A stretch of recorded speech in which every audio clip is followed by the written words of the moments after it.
your host today for the Magic Live unboxing, and with me, as always, is Cody, one of the managers here at the Soda Board. Say hi, Cody.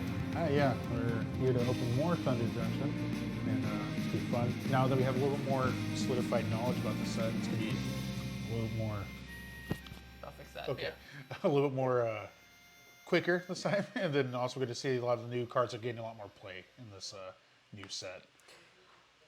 Yeah, so talk about so now that the meta's kind of settled down for, what are we looking for in this new set? So a lot of the cards have been sticking around. They've been primarily the big score cards. So cards like Simulacrum, Synthesizer. There's cards like the Sword of Wealth and Power that's been a lot of play because they're both standard. Yeah. And of course, Commander players have been really enjoying it as well. So with those compiling things, those things have been getting a lot of play. Of course, there's the Vault-Born Tyrant that's been really popular because people like their dinosaurs. So dinosaurs. The dinosaur theme deck, yeah. Yeah. But there's a lot of cards too, like the Final Showdown. It's really good. People are referring to it a lot, referencing other cards, and people are also anticipating because next month, there's Modern Horizons 3 coming out. So people are trying to speculate how the cards in this set are going to function with the new ones. With Simulacrum Synthesizer being a very playable card as is, if not having more play in the future with potential artifacts. Nice. Yeah. So we're all set here. We have 2 boxes today to go through. We have just a box of play boosters, as you see here, and then we have a Thunder Junction collector box too. So hey Denny, thanks for stopping by. Is the stream look and sound okay? So we have these 2 things to unbox today. I might need to do a little bit of adjusting on the focus when Cody starts opening these. Excuse me. All right. So yeah, I'm gonna let you drive. Yep. Loud chairs. Just that one, apparently. Yeah. Yeah. Got a whole box of play boosters. The good part, there's after looking more into it, the difference between the play booster and the collector booster. Pretty much the only separated thing that you can pull out of a collector booster they can't pull out of a set booster or a play booster is going to be play boosters have list cards in it, kind of like the set boosters used to have, and the collector boosters have commander cards, which are unique to it. Of course, there's some variants of arts, but you can pull anything that's in the breaking news, the big score, the guest cards. There's a whole bunch of stuff you can pull. Yeah, I noticed there's obviously mana. You talked about Mana Drain last time. That's a big good, that's just a good card. You want to try to pull that, and also there's that dragon too. That there's a red dragon that does. Terror of the Peaks. Terror of the Peaks. That's the one. And there's some cards right now they're just low in value, just because there's so many people opening it. Doesn't mean they're by any means a bad card. It just right now it's because they're so available. But they've been staples in like Magic for a while now. So starting off, of course, you have like all the mercenary cards that care for all the different creature types, but most of it's gonna be fairly simple. Keep going. I'm just gonna do this so the light doesn't get in a little bit. Yeah. Of course, we have cards that care for deserts. Desert's another thing that exists in the set. And of course, we're getting the whole spree of it. There's mercenary tokens. Kind of feeds back into the whole Outlaws, which gives you more synergies with stuff. Goofy little things. Sprees are another big thing too in the set. People have been enjoying it. Again, that Final Showdown being a very played card. I washed out. Oh no, don't worry. Denny's just checking to make sure our stream looks good. I just moved the camera because the light was washing the side of the box, so I turned it slightly. Fair. Very slightly. Yeah. But again, this card's actually, people are speculating on this card. This is also one of the cards you get out of a promo pack if you participate in Friday Night Magics. Which they do here at the Sword and Board. Tell us, where are we right now, Cody? The exact address, or no, we don't. No, we're in Ukiah, California, at the Sword and Board. It's our local gaming store here, the closest one within 30 miles. Yeah. We're like one of the few stores in this area that have, or a WPN store that hosts Magic events such as drafts. We're doing another Outlaws Thunder Junction draft tonight, so a lot of these cards will be seen again later this evening. But yeah, no, it's we do a lot of host events. Tomorrow we're having a big CDH tournament. First place gets a Volcanic Island. There's been a lot of stuff. Yeah, you can see the logo on the stream too in the lower Yeah, right-hand corner. yeah. The sword and board, that's the logo. That's Casey's shop. Yeah. Was the only one in town for a while too until Yeah. Gateway Games opened up. So that Yeah. was the. Like the Gateway Games, they primarily do with like video games. So Yeah. luckily we're friends with them. This card's really fun. I know a lot of Commander players have been enjoying this. I've seen like 3 or 4 people so far build a deck around this character. Repulse is like an okay card, and Gold Pan is just a foil, but fun, enjoyable card. Things to create treasure tokens, abundant, and of course, these desert lands are pretty popular because they're unique. Because they're one of the few 2 tapping lands that, but they instead of gaining life, like the majority of them do, this one deals the damage to your opponent. So Called the Shocklands, right? Is that what the? well, shocklands are referred to lands that deal damage to you because they do specifically 2 damage. Shock is a spell that does 2 damage. Oh, okay. So, Then that's yeah, hence the this name. one is it's people call it like a they refer to as like plinking. So that's like an old. Wait, not when you stand. Is that what? That's not just when you like stand on a surface and stay rigid. No, that's planking. That's plank. But no, yeah, typically they're unique in the sense of that you've never really seen that many aggressive lands. There's been cards that have done damage to your opponent. Like there was fun enough previous desert in Amonkhet that you could pay mana and sack it and deals damage to your opponent. But yeah, this set luckily there's a lot of fun cards. I know there's another mechanic saddle that's pretty fun and just pretty much it's like a crew mechanic that you used to do for vehicles in the older sets, but this one is a creature that already exists. You just get a benefit if you kind of have assign a creature to saddle it. Usually this one, if this is saddled, you create a sheep token. Yeah, they have mounts. Like you have your horse, the mounts in this game, and there's like an iguana, there's a sloth, there's goats, there's rams, The snake horses. snake horses. A giant frog monster, yeah. Again, you're gonna see a lot of the similar like keywords. So texts are really heavy on these cards because there's 3 things you see very common. It's gonna be things referring to outlaws, cards referring to once per turn effects, and then the saddle mechanic, which is gonna explain when this card is saddled, something's gonna happen. Yeah, I feel like whenever they do that major set though, there's always that new mechanic that takes that block of text. Like before this, it was the Lord of the Rings set introduced like the lore, right? The story cards, and those have big chunks of text on them too. Like for example, this card, a lot of text, but realistically, this whole reminder text is just referring to what what an outlaw is. But pretty much the way, if you want to simplify this even shorter, is whenever another outlaw enters, this deals 1 damage to each target opponent. Do they now? Do they like example like when did they start like just putting things on the card like without explaining them like scry, right? Like do they have to explain? Oh yeah. So one of my favorite cards is called Lockstone Warhammer. The older, I think if you get the 10th edition version of it, it's before, or I think a little bit older. The word keyword trample, like is really synonymous with Magic players who know what it does, and the keyword lifelink, people know very well what it does, but they didn't have keywords for them, so it had the whole written out explanation. Yeah, every time it would say exactly what it is. Trample and lifelink does. The card is now much condensed because it just says +3/+1 lifelink trample. The other one's like, when this creature deals damage, any form of combat damage, it will gain life equal to damage dealt. Every time it was on the card. Yeah, so there's luckily keywords definitely help condense things, but there's also things too, like if you didn't know what this card says, it is a roadrunner that has protection from coyotes. You can make the assumption what this is referring to, but again, if you don't know what protection means, it's like, what's that? That's technically like a pseudo keyword, but there's a lot of fun things here. Warner Brothers gonna sue somebody. Yeah. No, that's a pretty solid card. This card's like a solid, like I think $6-7 card.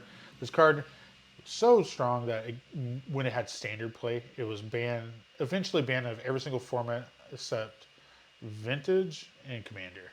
But it was banned of Standard, Pioneer, Modern. Oh wow. Legacy, a whole bunch of stuff. So that's a pretty solid card. No, a reprint is not the same as like it can still be from this as long as the name's different. It's not a reprint, right? It's like the name has to be the same for it to be a reprint, correct? So this is an exact reprint because Oath of Thieves and Crowns was originally printed in Throne of Eldraine, and also because this is a big breaking news set, all the breaking news cards are reprint cards. Okay. So, but there is another Oko ringleader, I think it is. He's a new one. He's way more balanced in the sense that this one, the main reason why this one was like notorious for being problematic was for 3 mana, you get a 4 loyalty creature or planeswalker with its first ability being a +2, making it have 6 health, which, for example, Jason Mind Sculptor at the time being a very problematic card was 4 mana, but I think got up to 4, maybe 5 loyalty if you uptick it. And then the most contentious part is the second ability of this. Target artifact or creature your opponent, target artifact creature, loses all abilities and becomes a 3/3 instead. So you could turn like in Commander, their mana rock, their things that taps for mana.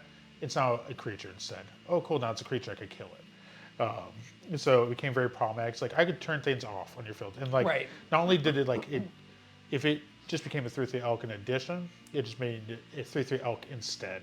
So that's why it became very problematic in a lot of formats.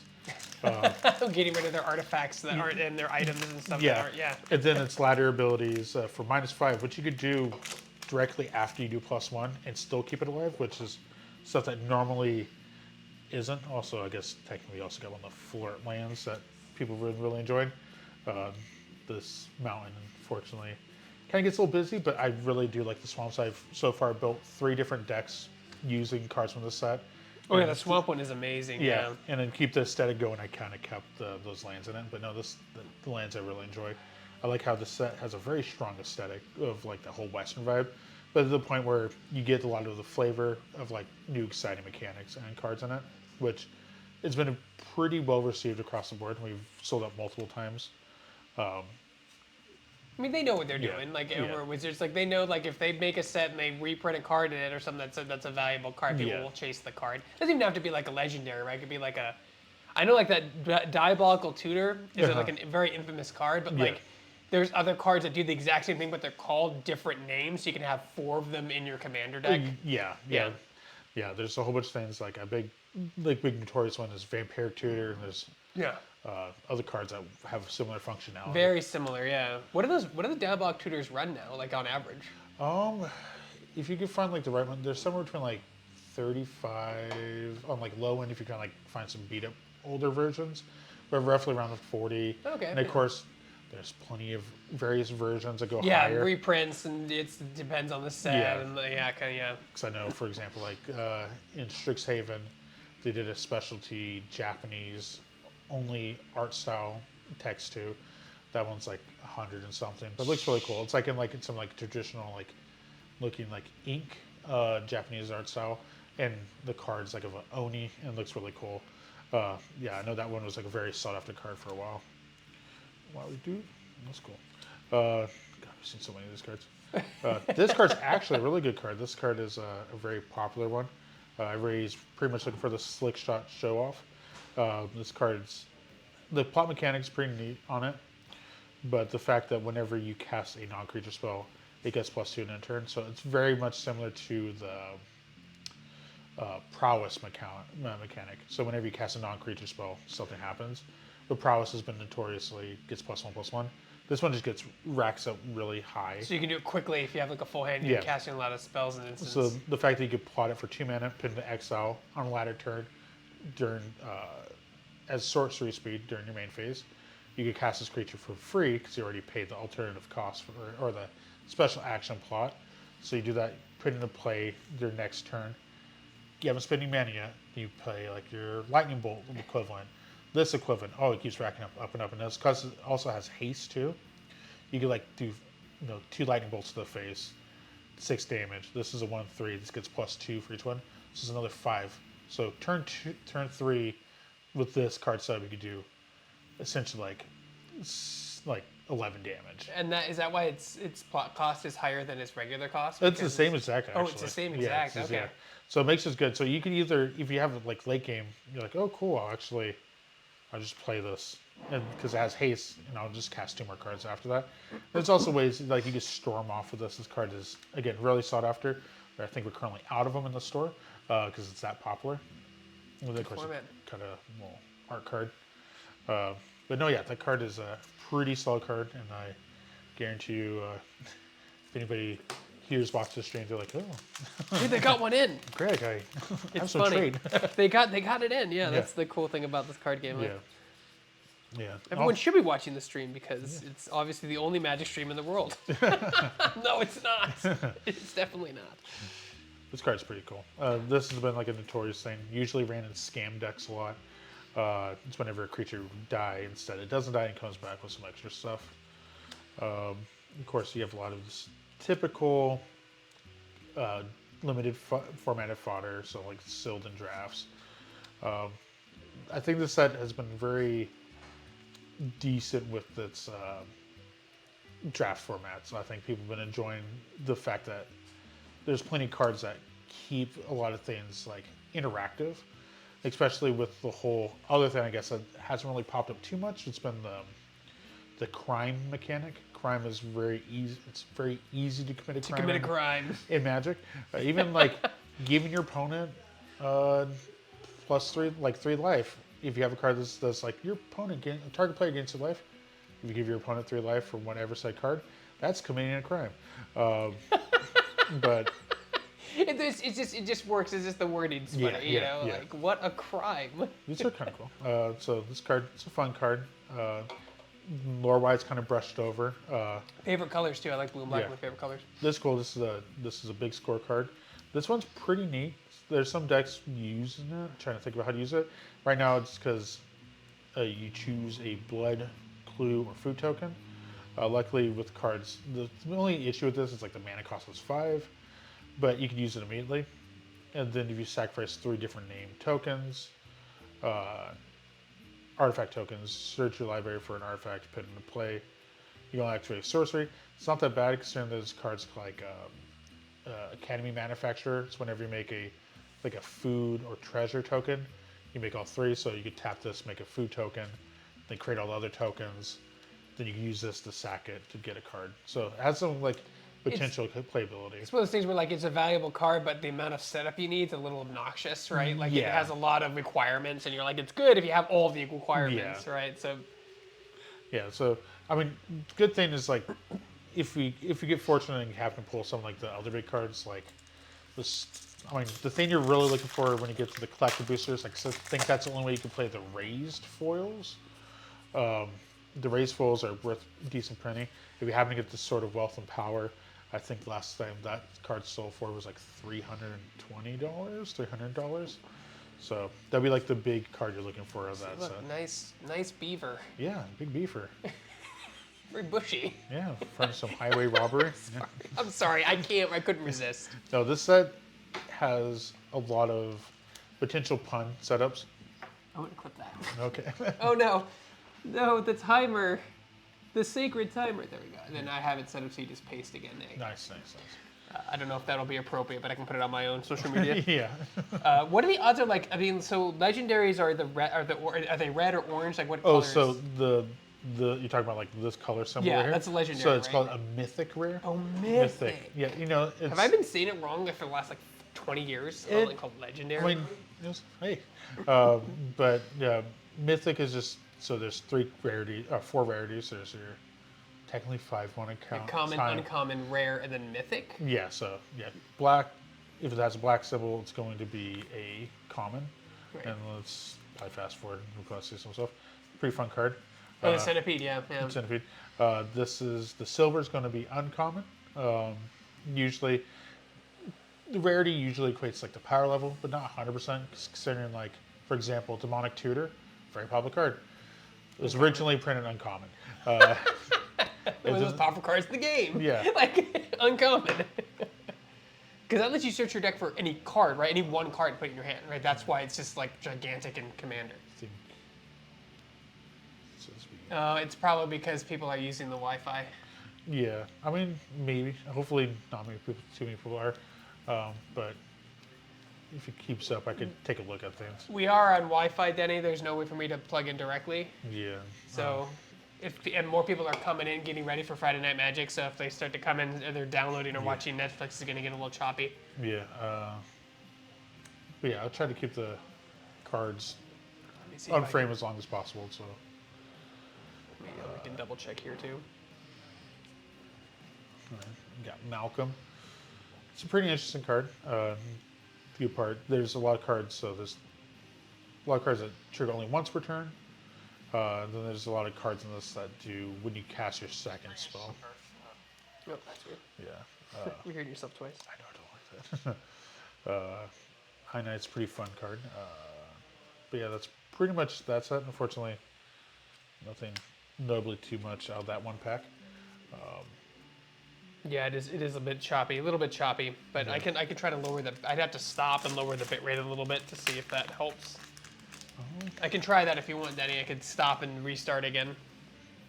Yeah, I mean, if you need to, I could take a break. No, that should be okay. Okay. You can still hear us, so let me know Okay. how he wants to continue forward. It's getting stable. I think it just there's peaks when people start Yeah, doing stuff. I know we've had some internet issues. I think last week our internet just went out for the latter part of the day, so for like 3-4 hours. Does your POS system go down when that happens too? Kind of luckily has an offline mode that we could do, but It catches up to the server afterwards. Okay, yeah, but it's just more so double checking notes and everything, and of course with like clockwork, as soon as something like that happens, it was like, all right, I want to build a whole magic deck right now. I'm like, yeah, right. okay, I'm trying my best, but We have the only options we have out here are Comcast. Like that's it. There is no FiOS. There is no there's nothing. It's just it's Comcast and that's it. There's like one more smaller one, but it's not nearly as good. It's even worse. So those are our options, and we can't really do anything. this card's actually a really solid card. It's also one of the promo cards you get. It's when it enters battlefield, you sacrifice another creature. If you do, destroy target non-land permanent. And that could be pretty much, again, like I say, it's anything that's not a land. Anything that's not a land. Yeah. Does that include and that has to be could it destroy a desert because it's not? It doesn't say Well, basic land, right? it's Or no? land desert. So yeah. Okay. Yeah. Unfortunately, if it hits one of the requirements of being land, it can't be targeted. This card's cool. The only problem is that there's a lot of ways you can get this card, and it's also if you buy the bundle, you get this card as a promo card. But I think it's a very solid card. Has a lot of text, but essentially, it's going to let you cast cards. Does the free. promo have the same name so you can only have one? Yeah, Okay. it's just a different art essentially, and it's like foil. I know those are the big chase ones when a card's really good and they make a card that does the same thing but name it differently. It can just make the deck completely different. It really seemed. Okay, this is your land. The land happened to be foil. Okay, I was like, usually don't get 2 foils in a pack, but Yahtzee. yeah. Fortunately, nothing. Fortunately, they go on the left pile. Yeah. For those of you watching, Cody likes to put the cards that are good in the right pile and the cards that are bad in the left pile. Yeah. Not bad, but just more common, I guess. Yeah, guess, stuff that something, I guess more Is more- value over there. Yeah. There might have been a rare I probably accidentally threw in there or two. Trying to find this one card in this set. It has a unique thing that not really many cards do. What is this one? Oh, it's just is that an actual person or a bot? Kids committing crimes. Let's see, so I bought it. It was fun. I'm waiting for it to. Oh yeah, oh yeah. Outlaws Thunder Junction. Yeah, there's a lot of fun things in the collector booster boxes, which I'm not sure if you saw, but Greg has. We have one coming up. Yeah, yeah. we're doing the play boosters first, kid. But no, you're right. I haven't played since 2010. Yeah. So it's been a while. But that's the cool thing about Magic is it's really easy to get into at any point. Incredibly hard to keep up with. That's Yeah. Again, with most events, we have a lot of various different TCGs that we have here. If you don't keep with the meta of it, it kind of gets overwhelming. Like again, for tomorrow, we're doing a CDH event. It's pretty much literally just Commander. The CDH just stands for the C, and it just stands for competitive. So people are trying to do this turn 0 to turn 2 wins very consistently. So it's hyper combo heavy, hyper. The sad part, I don't think many of them, if any of them, really win by combat damage. It's more trying to do stuff to And that's do it. the unfortunate place where just standards in right now, right? That's just this. It's just quick, fast wins, aggressive decks. Oh, keeping up with the game. Luckily, Magic Arena is a very helpful thing to keep with the know because they do early pre-releases of cards in those on the web on the application on the game. They also have standard events. There are also rumors to believe to be working in towards getting Commander and other formats like that, Eternal formats. And of course, if you have a local comic book store, always feel free to go by those if they have events. Commander is also going to be generally the most.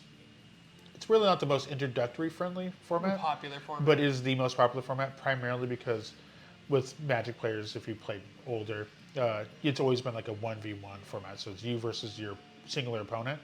Commander caters to a pod format, so you usually played up to 4 people. So you guys have that commutative thing where you guys are all playing together. And then there's that, the politics of it there. You kind of like, hey, don't attack me. If you don't do that, I can help with that. So it engages that social aspect about it, which I think a lot of us nerds kind of lack a lot of. But it's a good way to develop it, considering that it teaches you how to communicate what you want out of things. So. Also, like, Wizards makes cool things like this, which is like they're just commander decks out of the box. Yeah. And what are these, like $30? Like it's like, sometimes around 40 to 50. It yeah, matters but what like it it's a good, like it gives you a deck, a booster Yeah. pack, everything you need to start, Yeah. and that's like what good introductory point And as even well. something more I can even contest for those is that recently, previous commander decks they used to have like one hyper value card in the whole deck, and then the rest were kind of more fluff. The newer ones are putting a decent spread of good value in it. So even if you don't like the deck after you played it a couple times, there's gonna be several good cards that you could then move to other decks. Where a lot of older decks, you'd be like, this one good card in it, the other is kind of just chaff. Would you call it like commander staples, right? Yeah, like yeah. stuff you'd want in your deck no matter what. Like Yeah, the or- auto includes stuff. Yeah, you like know? Soul Ring, stuff like Yeah, that. Soul Rings. Arcane Signals. Right? got- Armageddon, yeah. Wrath of God. We got a Holy Cow, luckily. Yeah. Oh yeah, That's been stuck on that's one for your forever. Harley Cow deck, yeah. I'm trying to find this one card. But yeah, most of the cards are things you can see. Is they keep that very Western theme going with this of everything being very tongue in cheek too. Also, my favorite artist, Riley Beckert. Rad. Yeah, I love this art. Well, also there's also like if you say like you're not into like Western, you're not into fantasy, like Yeah. they have the other world stuff is great too. Yes. Fallout, Doctor Who, like that kind of stuff Yeah. is super fun. Yeah, because next month is going to be the Modern Horizons 3 set, and then the month after that in July is going to be Assassin's Creed coming out. Yeah, the Assassin's Creed's the big one, and Yeah. then Marvel. They have Marvel in the works, I believe. Yeah, Marvel in the works. They announced it earlier this year, and then I think sometime next year is going to be Final Fantasy. Oh yeah, that's right. We talked about that last time in the stream, right? So- Yeah, lots of stuff, crazy stuff happening. Yeah, there's a lot of, I think it'd be a lot of fun cards, especially John people over.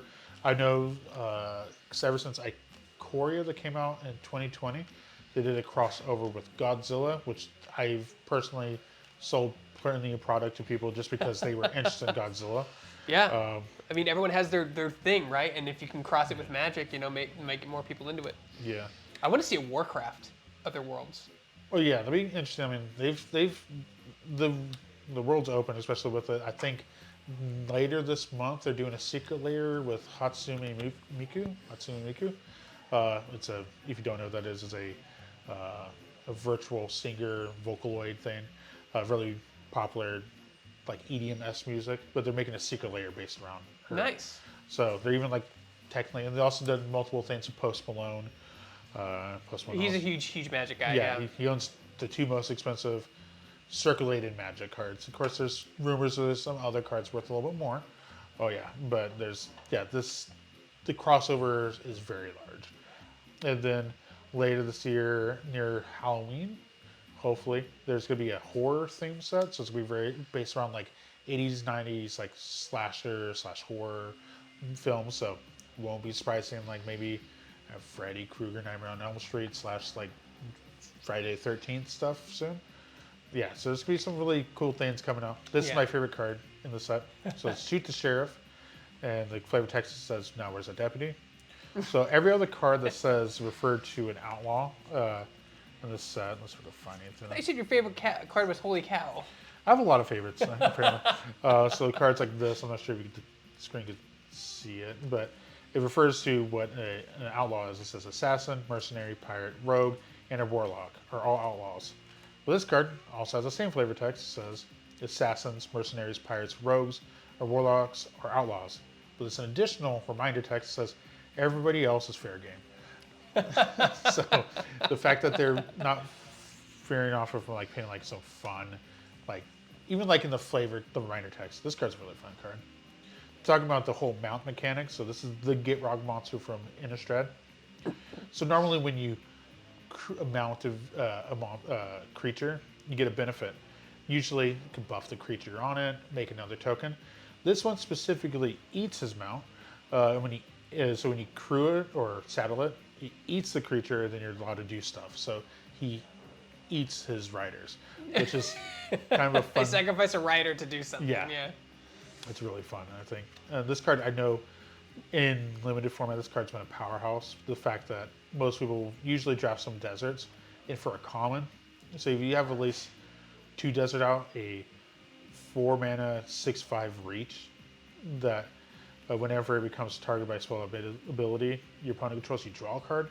Has that draw mechanic, a large body, and it has a reducer that if you play it.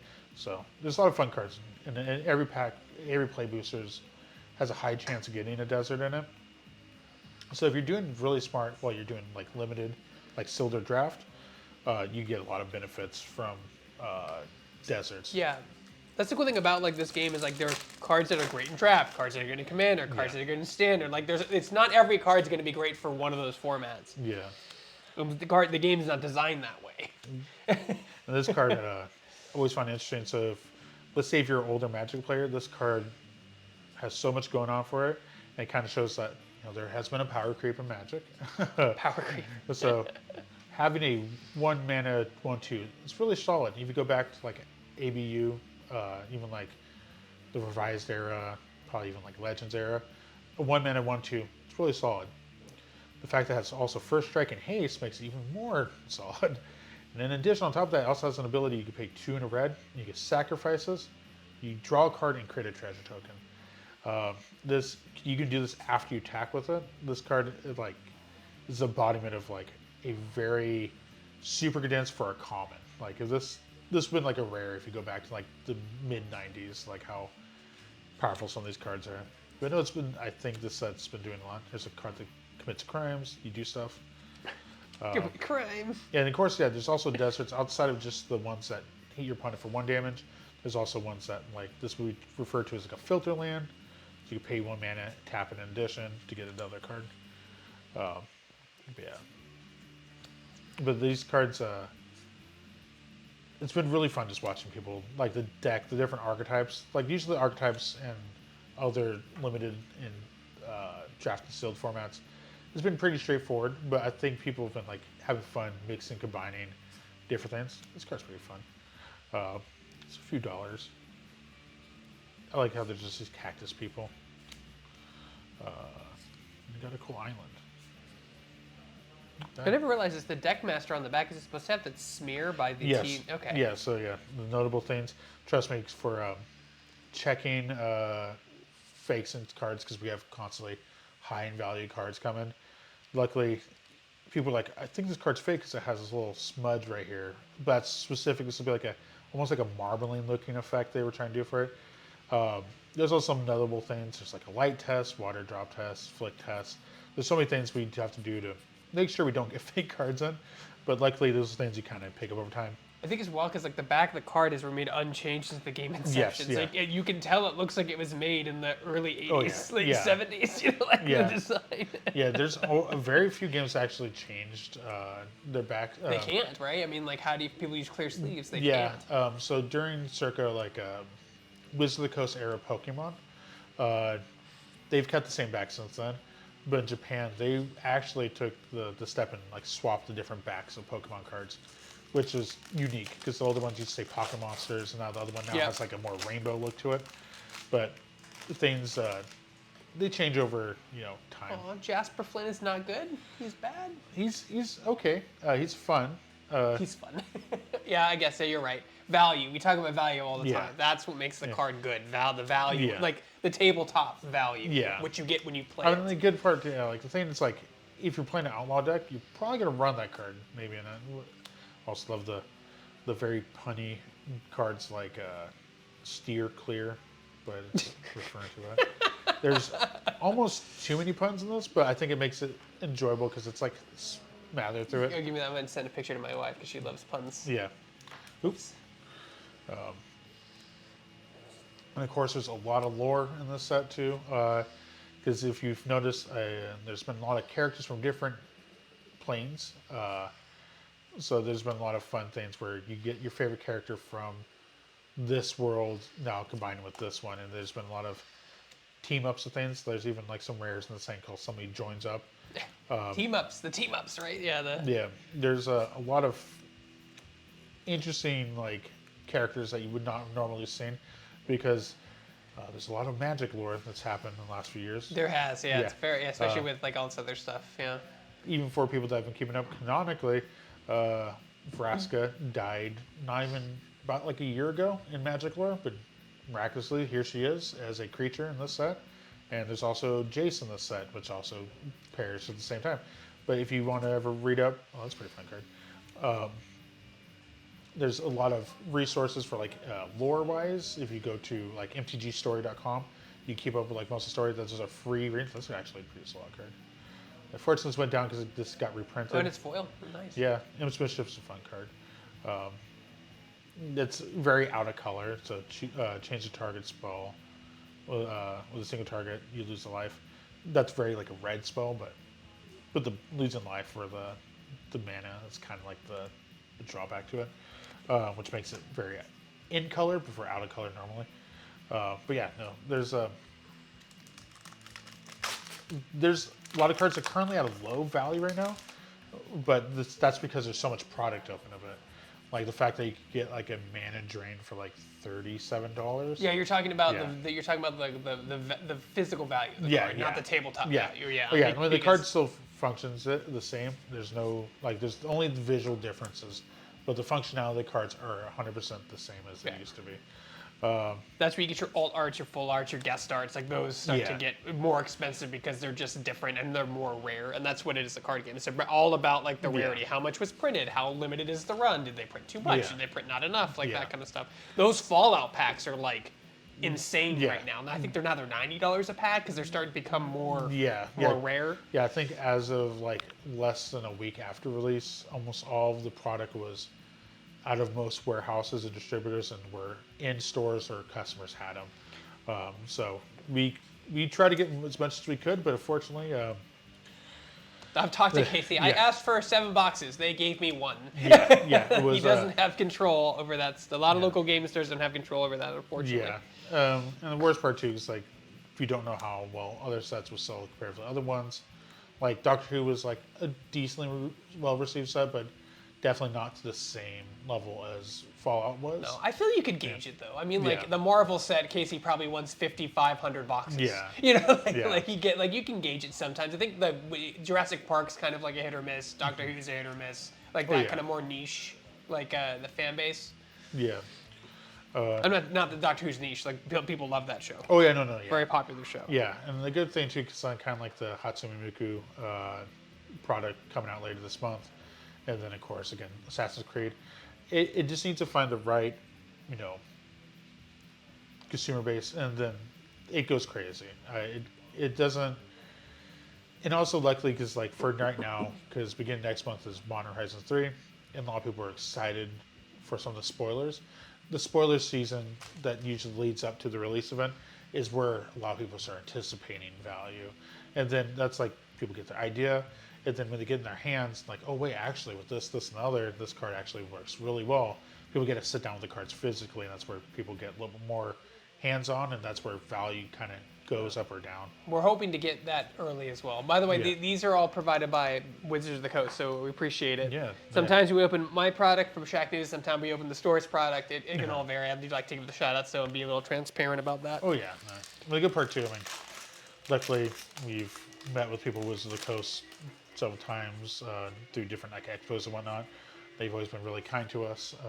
And of course, they work with a lot of people a lot, especially being part of the WPN program for events. We've hosted several like preliminary things we used to do back when they were called PTQs or PBTQs. And of course, we have a large selection of players that play in very competitive formats. It's a community. Like, I mean, it literally is the definition of a community, Like, Yeah. Sorry if I'm going over most of these cards, because most of these, I feel like, fortunately, I could go about everything. They're commons. Yeah. They're commons. Yeah, but most things, if anybody has any questions or anything about any specific cards or anything, mechanic-wise. I also like cards, just even like the set, like the Razzle Dazzler, and even like the flavor text. Now you see me, now you, and he disappears. And then of course you have like cactus folk people. They're plant mercenaries. There's a really good guy card in this. I think his name is Bristly Bill. It's like a $20 card from the set. That's really cool. Bristly Bill. Yeah, Bristly Bill. He has a fun mechanic of it's a 2-mana 2/2, but whenever it has landfall trigger, you put it 1 counter on target creature control.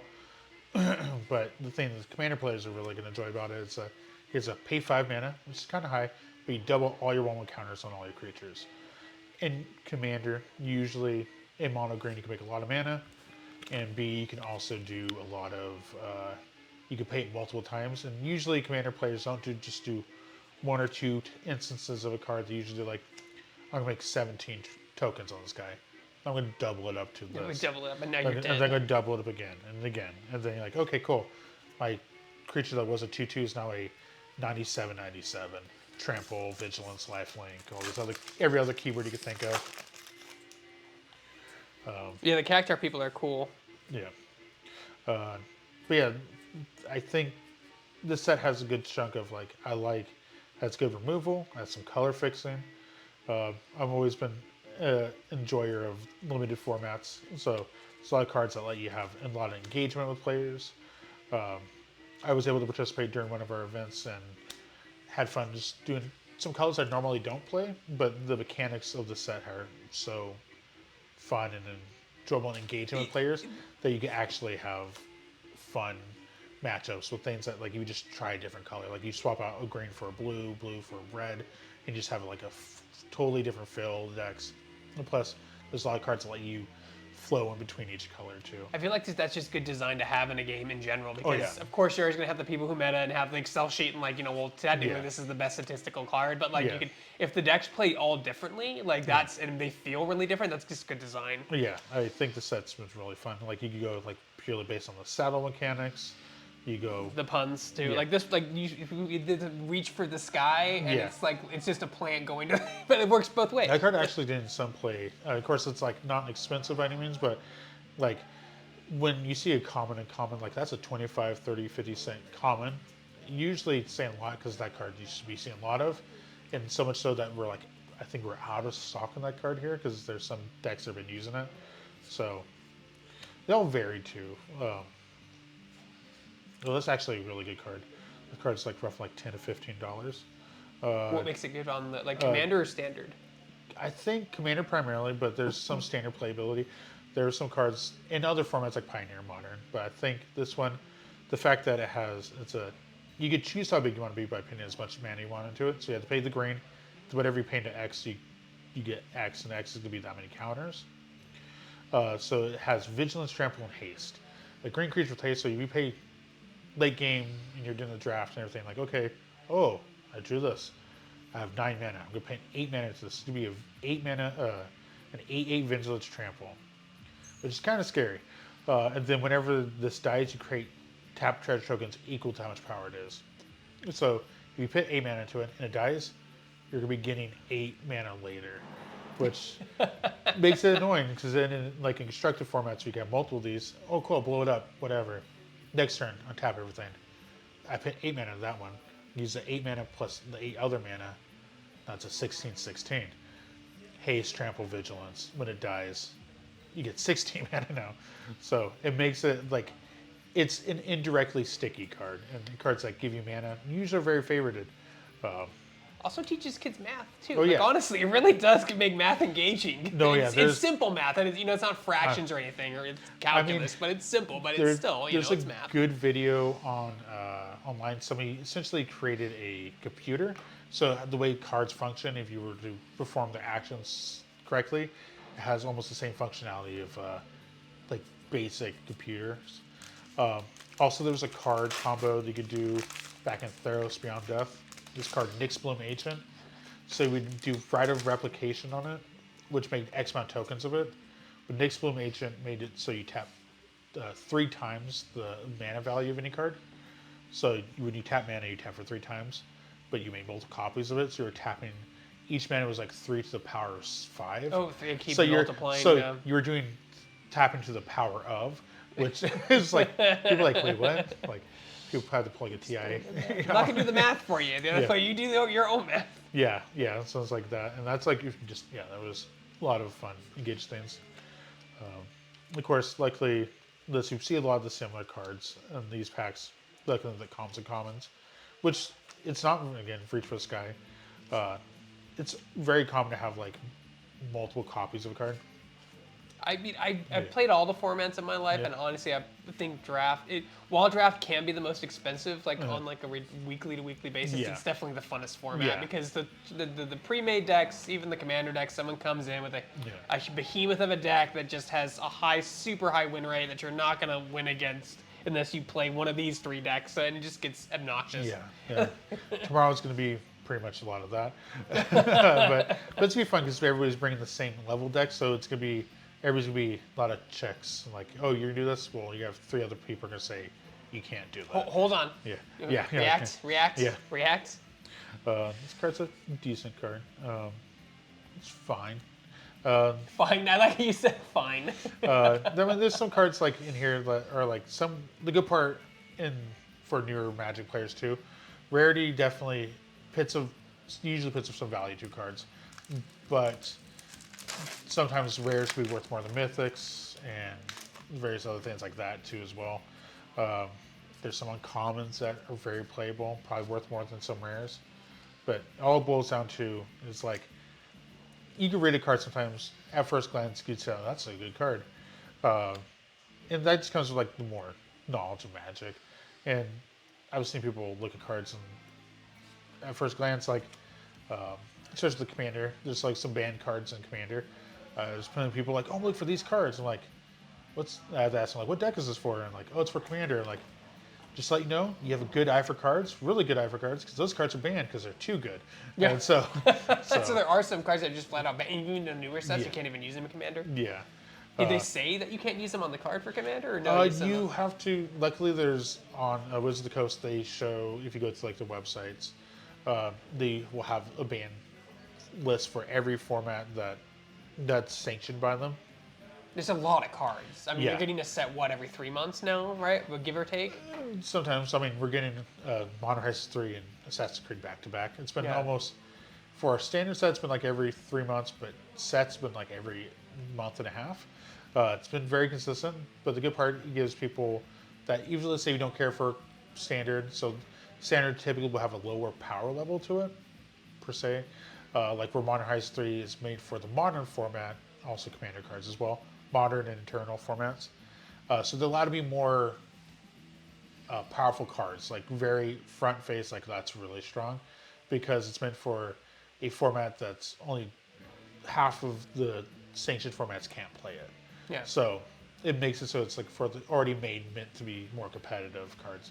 In modern, it's typically more of as one of the premier formats, it's more of a competitive format because it has a larger card pool. But yeah, it's fun. I think Modern Heist 3. I also think it's going to be the most expensive non-master set released.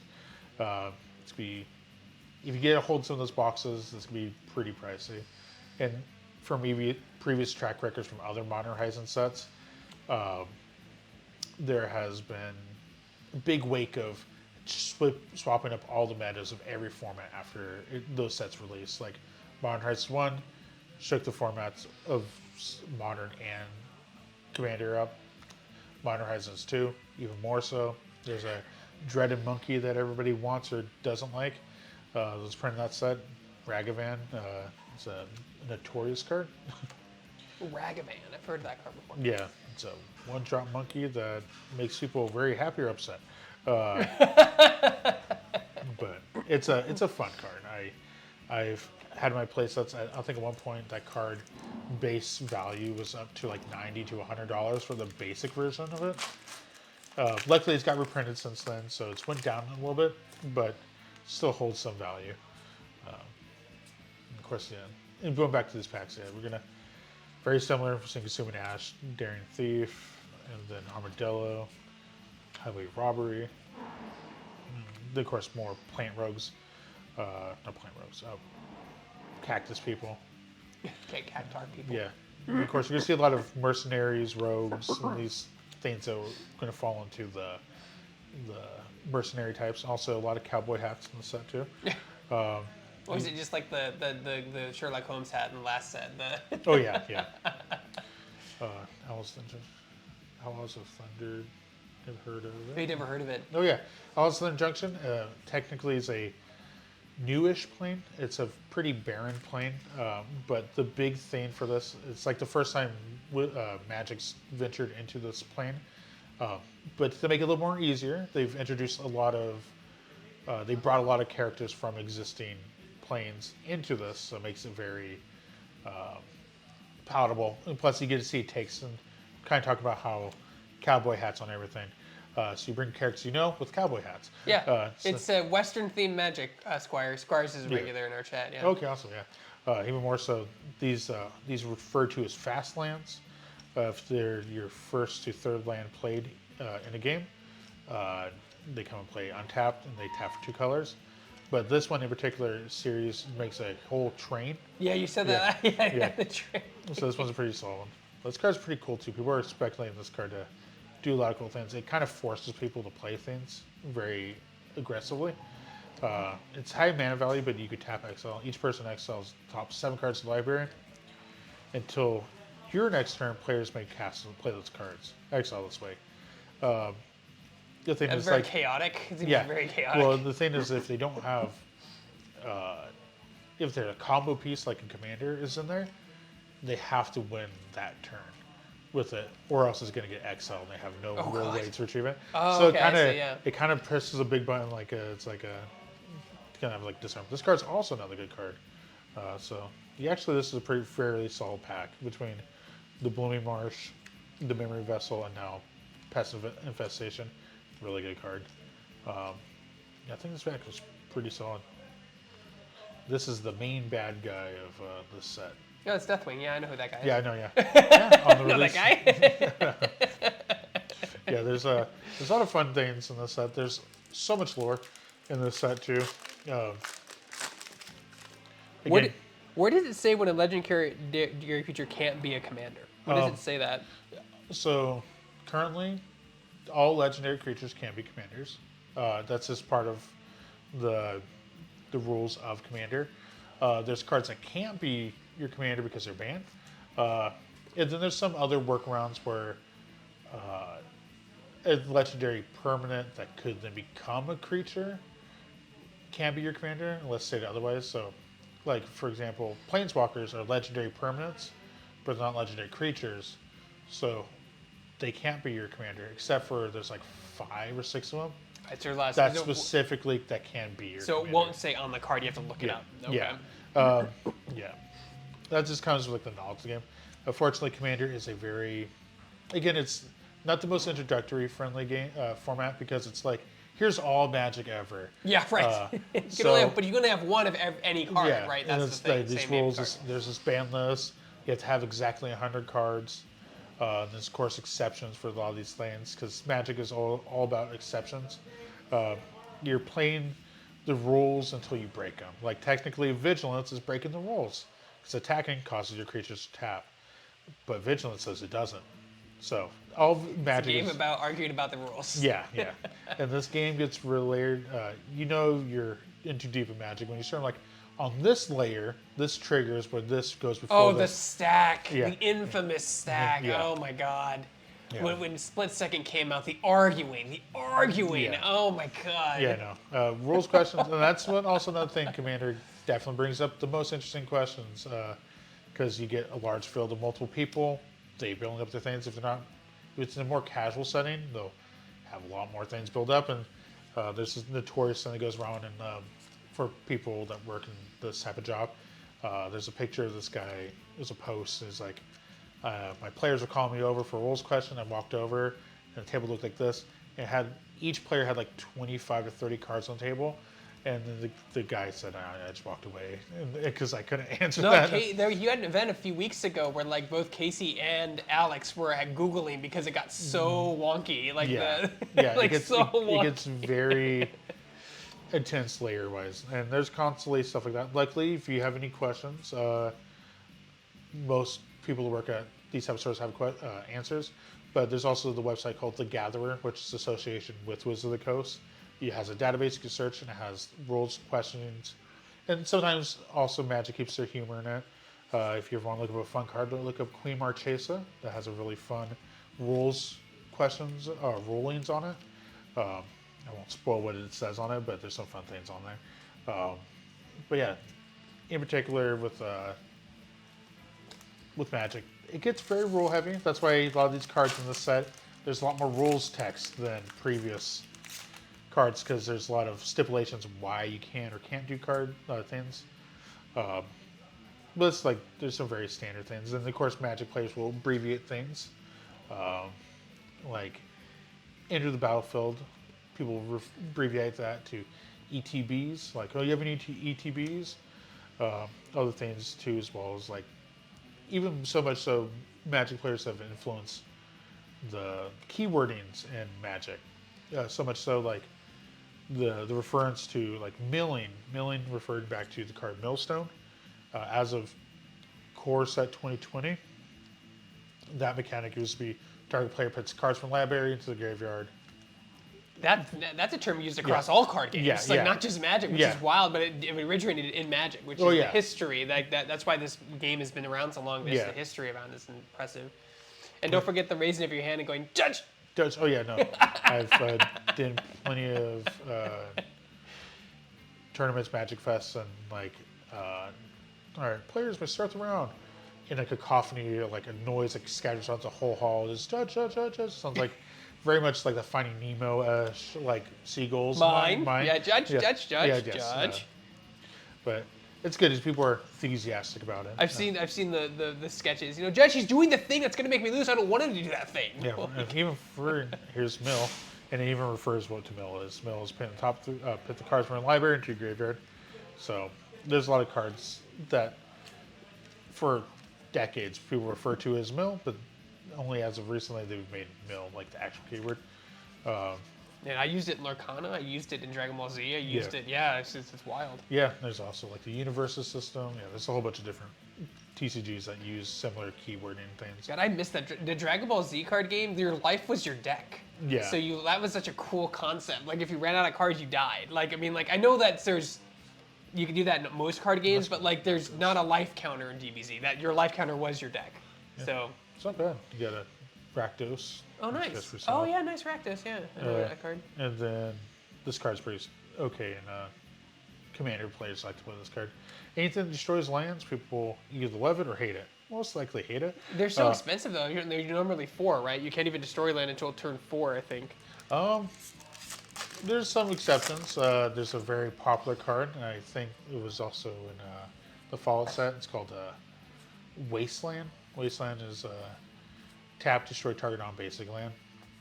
I believe non-basic land.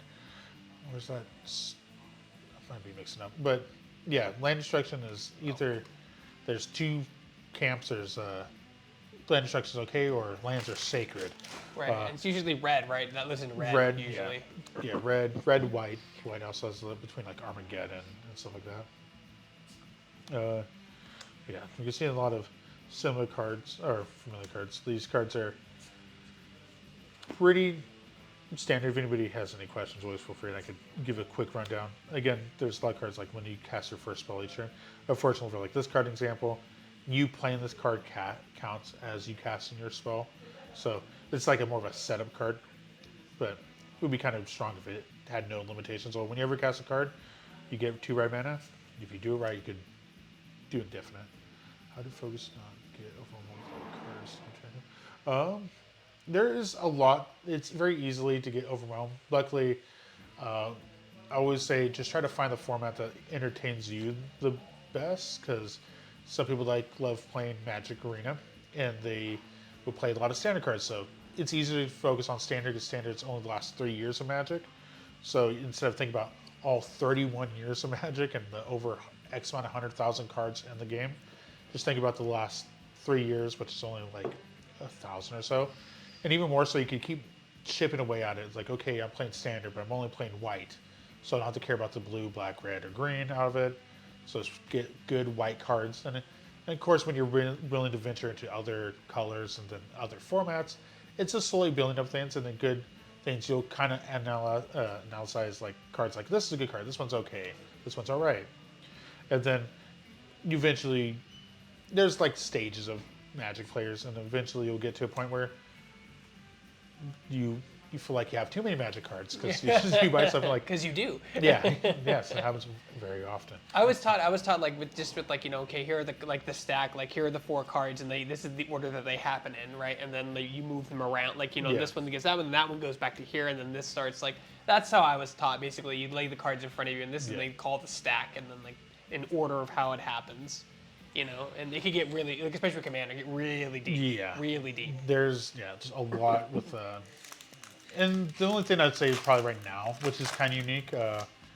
So in this set, not every card in a Outlaws Thunder Junction pack is standard legal, which kind of gets weird.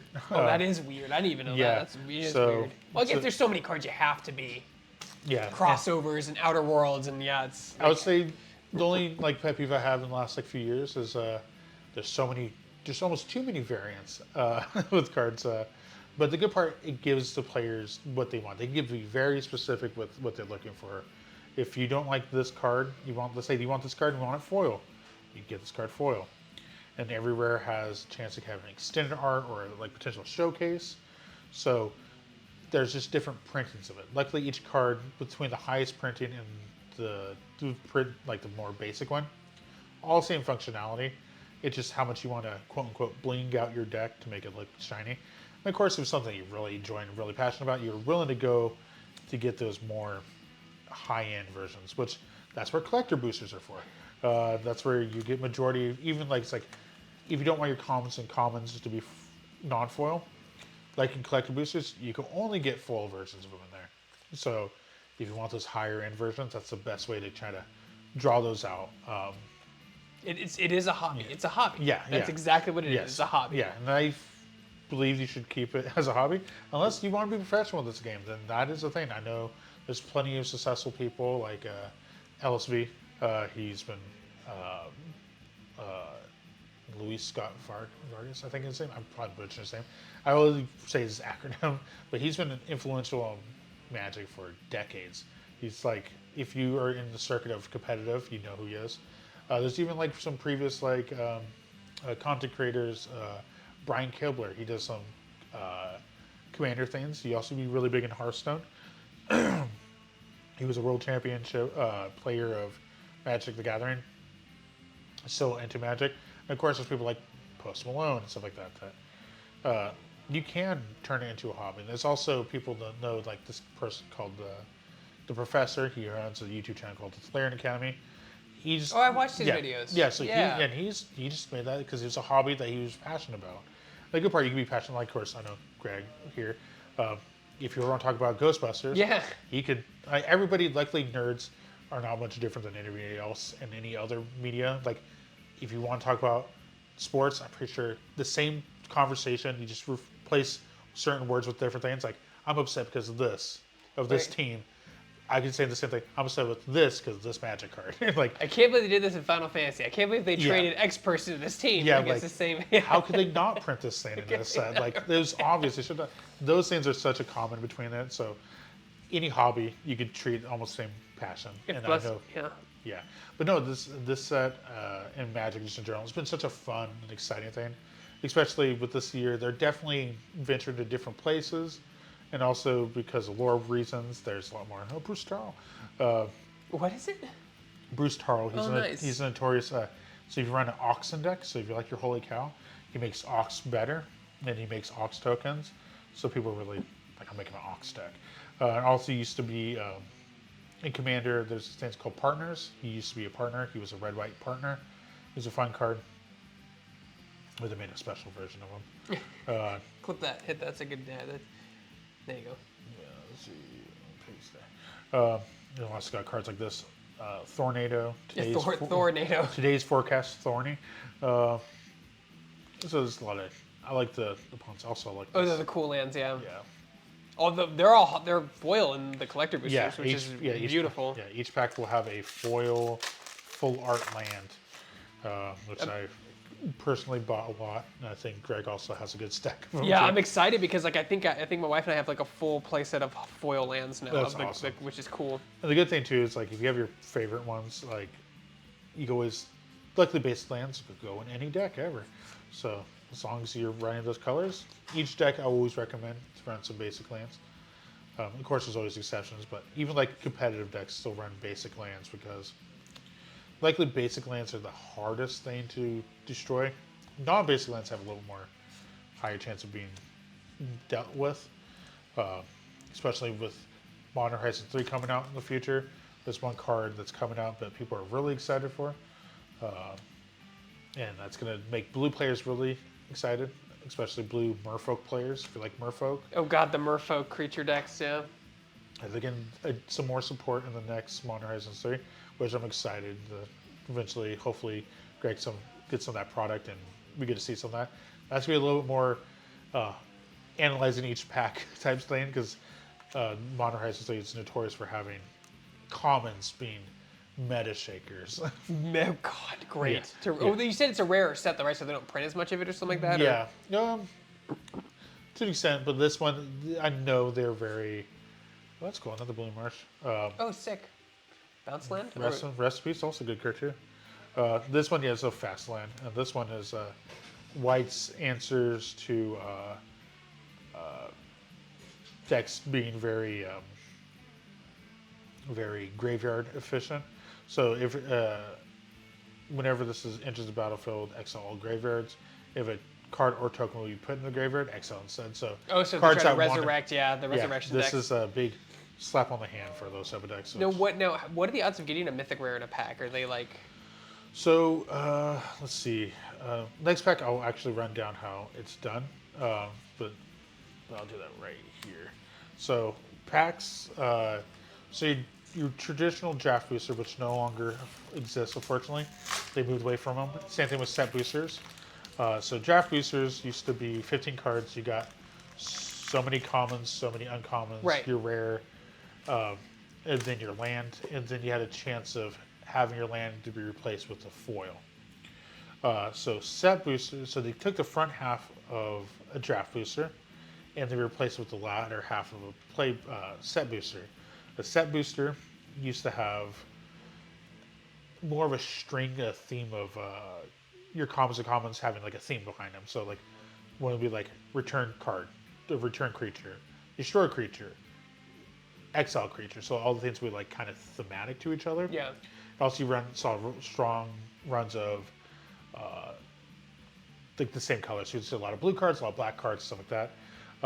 But draft boosters, they would be here's your blue, your black, your blue, your white, your red, your colorless, and some other cards. And essentially, you'll have like your whole string of colors in a pack, so you won't be overly color focused. And then, so you're going to get, I think, what's it, 1, 2, 3, 4, 5, 6 commons. And you get one, I guess go over 1, 2, 3 uncommons. This one, I think we got lucky, and this is your uncommon or better, which could be rare. So this is a rare, and this is also rare. So this is this front of the pack is the same as a draft pack. So you get so many commons, so many uncommons, like that. Then this latter half is going to be more like the set booster. So this could normally be an uncommon, but it's got upshifted to rare. So you lucked out in that sense. Pretty fun card too. This is going to be your guarantee rare, which is cool. So that's already up rare. Then this is going to be your showcase card. So each set has like their own showcase. So this one is the breaking news card. So this is going to be a unique card. This could be a uncommon, rare, or mythic. So this could have been up to It's rare. randomized. Yeah. One of the, okay. And then you get your guaranteed foil, which again could be common, Random. uncommon, rare. And if you're lucky, sometimes this card will be replaced with a thing called a list card, which is a card from another set, which that could also be common. Lots rare. of RG wheeling going on. Yeah, here. so you could so this pack you got 2 rares. The bare minimum was 1 rare, and that's pretty much how the packs work. So you're guaranteed to get some stuff. So the amount of rares in a sealed or draft has increased, but it also gives you more of a, you get more of a well-rounded deck. So, of course, it feels one of the things I know a lot of draft players complained about, or sealed players, like all my rares were duds because they were not in my colors, so all my good commons and commons are, which you can have the majority of. So also these packs are 14 card packs comparatively to 15 card packs in the draft boosters, but because you get more rares, which you have less fodder, chaff of it, you're going to have more playable cards in the thing. So things are going to be more well-rounded. Didn't they used to, like a decade ago, like guarantee like a legendary in a box, like or something like that? They used to do something weird like that too. It used to be old draft boosters. I'd say I want to say circa like 2012ish.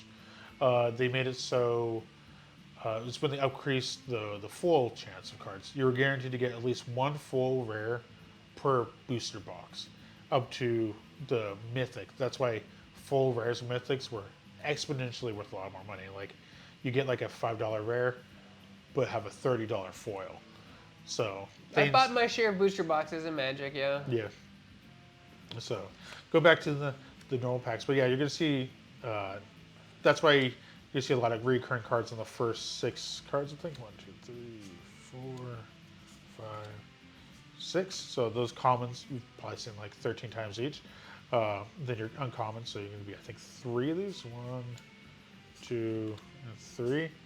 This card, I believe, had a chance of being a rare or mythic, but so the uncommon slot are better. Then you get your rare. And behind this should be. Oh, I know where that one's going. It's going right there. Fracture Identity is not a bad card. Oh, nice. That's a mythic rare too. Yeah, and so that's your showcase card. So you got lucky there, where the previous one was uncommon. And then Fibblethip, oh, I love this guy. He's my favorite. He's it's not really a word. It's just, he's been snappishly referred to as like Fibblethip. There's no vowels in it. It's supposed to be more like a fart noise. I think we're supposed to pronounce it like, it's supposed to be its like real name. That's Mike Wachowski. What are you talking know, about? yeah. That's clearly Mike Wachowski. Yeah. But no, he's been like a very fan favorite for a card that was like not in particularly overly too powerful. Just people like fell in love with him. Just the fun, yeah. You said the noise, the fact that like, guys, you know how you pronounce this card? It's not like a fart noise. It's Fibblethip. And people love that. There's also like Notorious and like Modern Horizons 2. It's a card with, I think her name is like 27 characters long. But that's like one of those people like, do you know I can say the longest word in the English language? And like it's kind of a show-off thing. Similar thing for Fibblethip. It's like, actually. Fibblethip. Yeah. But no, yeah, it's a funny. We're about halfway through, I'd say, right? We're 2/3 way through. Two-thirds, last okay. one. So yeah, then we get to the collector boosters. Lone Shark, I love this guy. Surprised we haven't seen this much more. Yeah, we haven't pulled much of him today, yeah. Yeah. But yeah, there's a lot of things there. If I can understand where people could not enjoy this as much comparatively to the fact that there's so much like Western vibes to it, but at the same time, I think the set. If that's your jam, Yeah. I mean, like that's your thing. If you like rustic 18th century England, the Murders of Carter Manor is your jam. It's just all about the aesthetic and how you like and it. the good thing too as well, I mean, cards will get reprinted. Like for example, all the breaking news cards, these are just a new version of it. That's like kind of a new take on it. Of course, it can be kind of hard for like cards like Law of Spurs. I mean, they could interpret it as a different thing. A good card again. This is a really solid card. And the fact they got 2 of them, it's really sought after. Like this one normally would have a dragon, it's like knocking down somebody on the art, but this one is looks like somebody getting thrown out of a saloon. So 2 different aesthetics, pretty cool. Of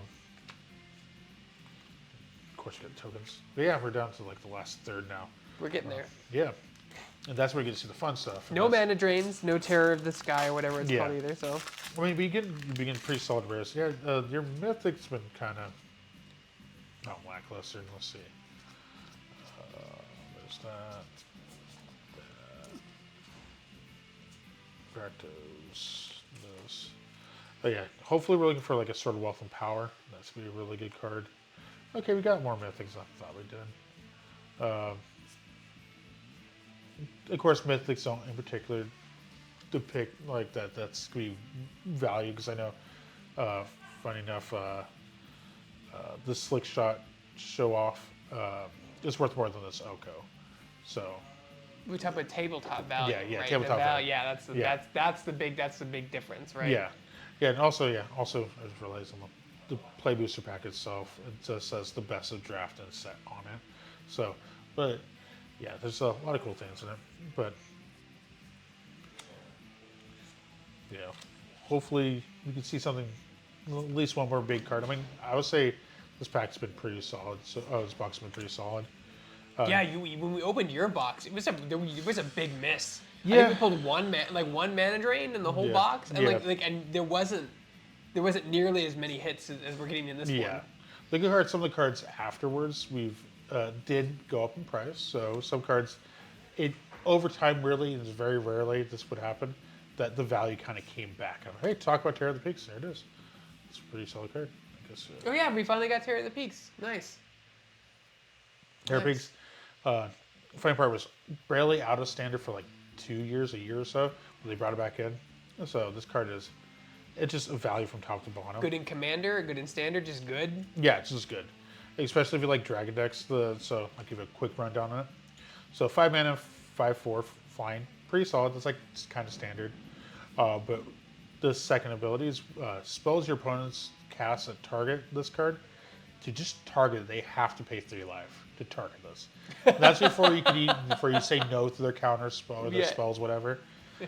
Another additional thing, which makes it also really good, because there's an enchantment that costs 6 mana that does the similar effect.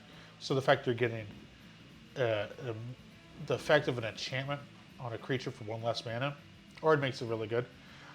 So whenever another creature enters the battlefield under control, this deals damage equal to that creature's power to any target. So you play a Terror of the Peaks, then you play another Terror of the Peaks. This Terror Peak will do 5 damage to anything. And then if you have 2 out, a player, a creature, whatever, planeswalker, whatever, your choice. Clip that because that was good information. I'll make that a short. Okay. But yeah, there's a lot of good things in this. Journey's Plunder. This card's. Oh, so that's our random like from other set, right? Yeah, other set. So actually, funny enough, I think that's that. Yeah, good pack, really good pack. Yeah, Vanishing Verse, pretty solid card. And then your rares, and you also got a 4/4. That's awesome. Sick, yeah. So you actually, even this, like the chance to, so your basic land could be your basic land, and you have a chance of being a 4, and even with that, it has a chance of being full. So the fact that you take 2 boxes at the same time is pretty solid. Nice. So that box is that pack right there. That's a good pack. Yeah. Those sort of packs that if you randomly buy 1 pack and you get that, you're like. You're feeling good for the rest of the day. It's like, you won the slot machine. You bought a few dollar pack and you got that pack was like probably like like just say $20. you gambled and you won. That's the simple. Yeah. You gambled and you won. No, but yeah, no. And the saying is, I think the set it's become one of my favorite sets of this year. And there's still more sets coming out. You might be able to hear Alex blowing his dwarven horn. I thought he was blowing his nose. No, that is his nose, but he's our little dwarvish person here. Yeah, I forgot there's just random crab people. Merfolk? Nope. Crab people? Yeah. This card's actually a really solid card. People have been enjoying this card in decks that like casting a lot of non-creatures. So whenever you're a player, including yourself, casts a non-creature spell, it does 1 damage. Then if they cast a second one, then does 2 damage. Third one does 3 damage. So it cumulatively builds up. So the sad part for this card, like even if you're like in a burn deck, if someone's like trying to lightning bolt you down, if they try to lightning bolt this, it's 4 health. So it takes 2 burn spells to kill this, which funny enough would deal 3 damage to them. So this card has a lot of good value in it. The fact just that dumping your hand to get rid of it. Yeah, you're like you have to essentially you're taking damage to try to even remove this in the first place. So as much as I want to throw it over there, it's still only like a 50-cent card, but never discredit it. Oh, Marchesa, she's a fun card. This card, I know we locally around here, we have a Tiny Leaders group that plays here a lot. We even have like some Tiny Leaders tournaments. this card is a really fun card. I was even thinking about it. I've so far for this set, I built two characters, a tiny layer deck around it. And so I've been really enjoying just for the card that they introduced to the set. It's really, really fun.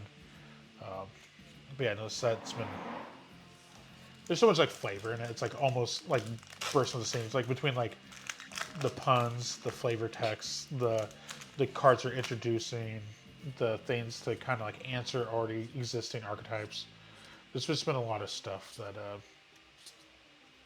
that has been like really pushed in the set. I think it's just like a very, very well-rounded set. And I think even like Wizard of the Coast showed off that this set has been selling even tremendously better than like Murders of Karlov Manor. So even so much so, this is a weird way we could gauge how popular the set is too. So for on pre-release events, we host events, we run it through the official Wizard of the Coast app to run and host events. We've only experienced this twice so far because it's a nationwide used application. On release or pre-release, there was the servers went down because there were so many stores across America that were hosting events that it got flooded with too many people using it. So for Outlaws Thunder Junction on pre-release, on the release day, there were so many people using it that the site went down like 3 different times. So it's trying to host their event. Unfortunately for us, we had to kind of struggle for a bit, but it kind of shows that there's that many participants overall that are just wanting to play this set that it just crashed our servers, which is like, in a weird way, a good thing. Yeah, it just means it's good. It's popular. People want it. Yeah. Never good to crash the server, but like just shows you the interest. Yeah. Yeah, I mean, like it's like Helldivers when like there was too many people that the servers couldn't handle it. Like it's good, like, but it's also bad. Yeah, it's like you want to play the game, but it's like, yeah, no, I've been there for plenty of releases. I've played multiple WoW expansions before. Oh they did, God, yeah. Before they did those the whole. launches used to be real rocky. Yeah. Yeah. You know, like, I remember those. I'm in, guys. I'm in. I'm still loading. I have an hour and a half now. Like when I reviewed Classic, I nicked it for that. I'm like, Q? I'm like, what year is it? No thanks. Like, what? Q? Put me somewhere else. Like, so I have to wait for an hour to get in. And then like the never logging out, and the players would never log out too. The first weeks of expansion, they just like have like that little duck that hit the keyboard to jump. Yeah, or whatever, or the mouse, or the fan that moved the mouse so that it wouldn't get kicked. Yeah. Oh yeah, I love this card. This is a Bonnie Paul. It's a giant with their blue oxen. So bow. Paul Bunyan, right? Is that his name, right? Yeah. So it's just pun on it. It's funny. I want to build the commander deck around it just because the fact that you make a giant blue ox falling, it's I think like very flavorful. Oh, but it's bad. I mean, oh wait, no, okay. Yeah. It's unfortunately it's more gimmicky than playable, but it's not a bad thing by any means. Sometimes like the art, like I know that sometimes they do art prints of the cards, but like that haunted house one, I love that art. That's something I would want to get framed and like blown up. I love this art on this one. Oh yeah, that art is great. Yeah, I know one of the people that were help out here. He's really into like getting cards signed, and that's a good part too. If you ever are able to join like a Magic Fest and meet with some of the people, there's artists there constantly doing signings. I just recently found out one of my favorite artists. She's doing a signing later this year, so right now I'm trying to get all the versions of the cards that she does, and like the highest rarity, so I can get them signed. And the good part too, it's like when you're doing signings, you're doing it for yourself. So some people value it more, some people value it less. Yeah, it's luckily I really do enjoy it. Like there's multiple aspects, kind of like how I said, if you don't like the cowboy aesthetic of this set, then there's gonna be a good part of those cards will get reprinted in a different art, so you can appreciate the cards in different art styles. And there's things like they have done anime, they've done very simplified art styles, they've done very busy color art styles, like ones that look like they're water painted and stuff like that. So there's all these different art aesthetics, or some TCGs they have one art aesthetic, and if you don't like them, you're probably not just gonna like the card game overall. Star Wars Unlimited. Excuse me. Sorry, they're just ugly cards. They're just very ugly. Fair, yeah, and I know that's been a contentious thing for people. It's probably because they didn't want to pay likeness rights. That was the big thing. So they have to be very, very weird looking. Yeah. So this thing, Magic has again a very strong diversity, even between like your basic lands. Like, do you want your arts to look full art, like these like mana symbols like in like terrain, or do you want to have it look like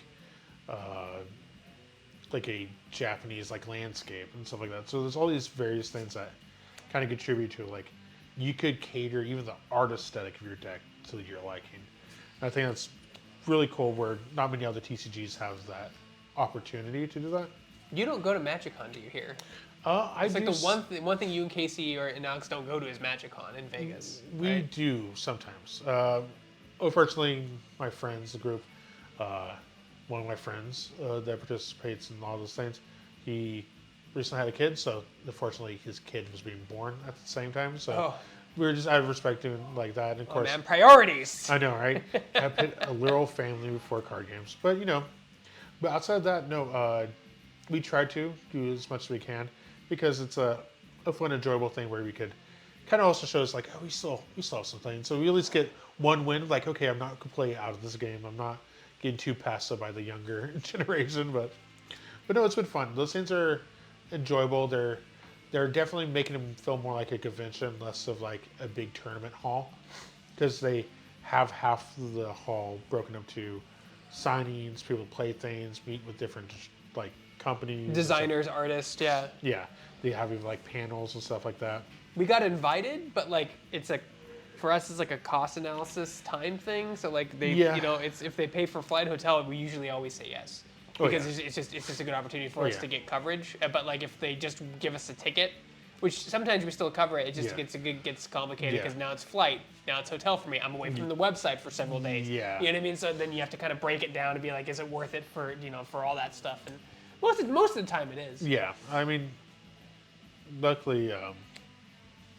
There's some cool people too there. If you're like if you're engaged in like the whole Magic sphere, you can meet some people like the professor from the Clarendon Academy. I've met him twice now. Funny part, I've fortunately not watched too many of his videos, but I've now ran into him more times than I've actually watched his videos. And the funny part, he's a really nice guy too. He's like very himself from what I've gauged. But there's also people too I've also met. The good part, you can see people that you totally forget that are like that enjoy the same hobbies as you. Like for me, I ran into a person I've been following on the internet for pretty much like early 2000s, like 2003. His name is Aaron Hansen, or he used to go by Eagle Raptor. He used to be like a Newground artist. I met him there and I got a picture. Yeah, it's goofy. It's but no, he was probably more notorious for being not notorious, probably more known for Game Grumps. He's like So he's one of the creators of Game Grumps. But I read him there randomly at a Magic convention. He's just walking around with a new box of not a box, like an old box of like a 25-year-old set. And I was like, sure, right on. I would not expect him there. I'd like do his double glance, and of course you meet people there too. I think Felicia Day's been there a couple times. Yeah, Felicia met her. Yeah. Yeah, so there's a lot of people that you wouldn't like. Oh, you're here, cool. Like, and it kind of shows like everybody's like there's nerds across the board. It's a nerd convention. I mean, yeah, and I think the fact like again because they're so inclusive with just different arts and stuff like that, it's been drawing people in for. Everything. Like there's like I think there was a very infamous story where there's a football player that had his Magic card stolen, but because he was like actually part of the NFL and everything, and his deck that got stolen was worth thousands of dollars. So there's people that took the pallet and stole from the Magic. Remember, they took the pallet and they just walked out and like they found them. Like that's wild. That's wild. People think they can get away with that stuff. Like, what was the plan there? Like, what was your plan? Yeah, there's a lot of goofy things. Weird. Where kind of. Some people are. I know one of my favorite weird tidbits about like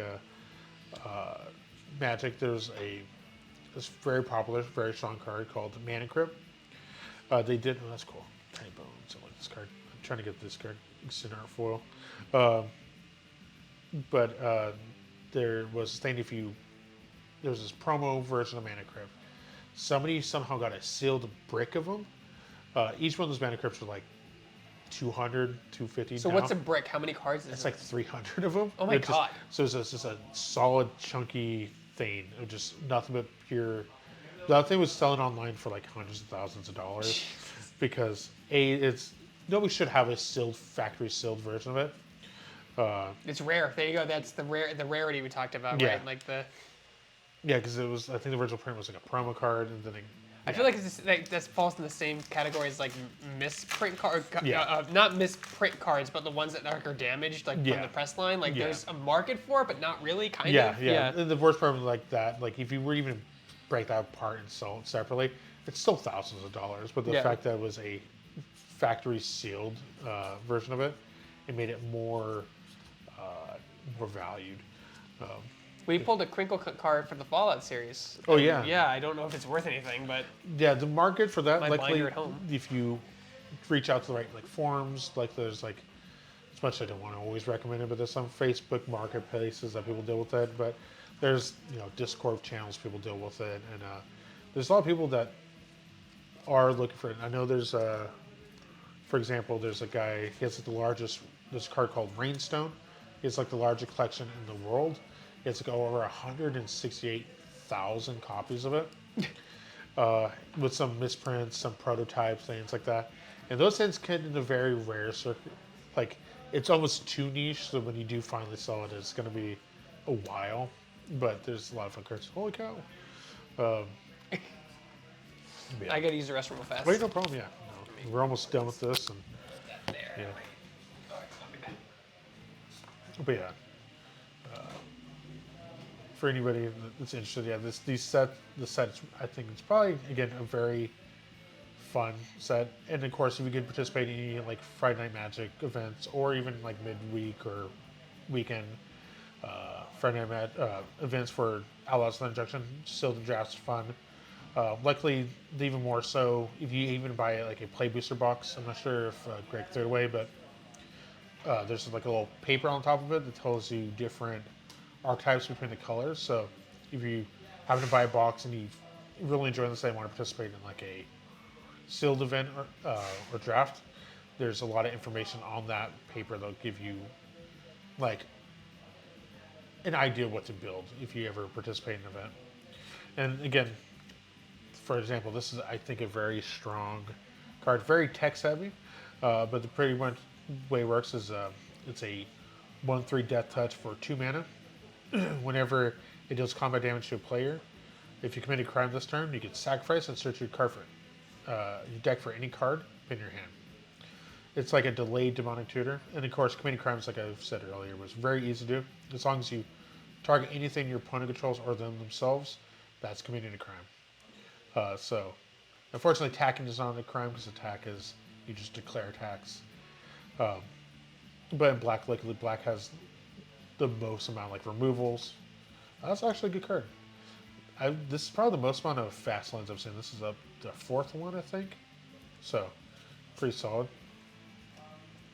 Again, another one of these cards. So, anybody has any questions about the big heist or the big score? Originally, it was supposed to be a thing called an epilogue booster. They did it before with Mark's Machine. It was called Aftermath. But fortunately, due to some things, people weren't really super excited for it. So they instead, that's why there's so many additional subsets in this set in particular. Just because this was supposed to be its own set. It was supposed to be only about like a 50 card set. But they just kind of threw that into here. It is a standard legal set. So these two set symbols. So you have the cowboy hat, which is a standard set. There's the vault door, which is also a standard set. But if it looks like a gel cell, this is a non-standard. It's a reprint card. And then there is we're probably going to see in the collector boosters. It's going to be the commander set, which is going to be a take on the cowboy hat, but on the commander's shield. That is on standard, and then there's going to be a guest appearance, a special guest card, which looks like an inverted star. If you can imagine, like you can imagine a circle. If you took a star out of it, that's what the set symbol looks like.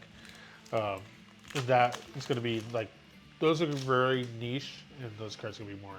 How we do on that pack when I was? That one's pretty solid. Again, you've got another fast land.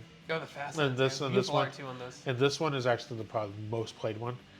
I don't think we've had one in our shop for longer than like 5 hours because people keep picking up, and because these cards again they're cheap, but on the secondary playable. market, They're but they're playable. so playable. The problem is like is that they are, as Shivas are, because it's more in circulation. People are trying to pick them up. So We've seen that with like Lorcana, Smee, and the Snake, like in other Oh, yeah. commons, but they're oh really yeah, good on oh yeah, commons. the whole Merlins and Mims like Yeah. like One, most. like it's not often you find like a rare that's in a starter deck that's like more than like the starter Yeah. deck. Oh, yeah. Like, Yeah. like it's very weird. Yeah, and the things that people are like, yeah, there's a lot of good cards like that. Is there a Soul Ring in this set? No, unfortunately not. But there's one in every commander deck, so those 2 commander decks over there technically have 2 soul. Oh Rings in damn! there. There you go. Yeah. That's- Required card. Yeah, those- Mandatory card. Yeah, it's been a staple commander. It's only legal in 2 formats, commander and vintage. And finding both formats, it's only one of. If Soul Ring wasn't a uncommon, it would be considered like up there with the Power 9. Damn. Like, it's that impactful. Are you good, Cody? Do you need a break to use restroom at all? Oh no, I'm fine. Okay. Luckily, I think I used the restroom just before you got here. Oh, that's cool art. Is This- that an eye? Yeah, it's a coin. This card's actually pretty playable.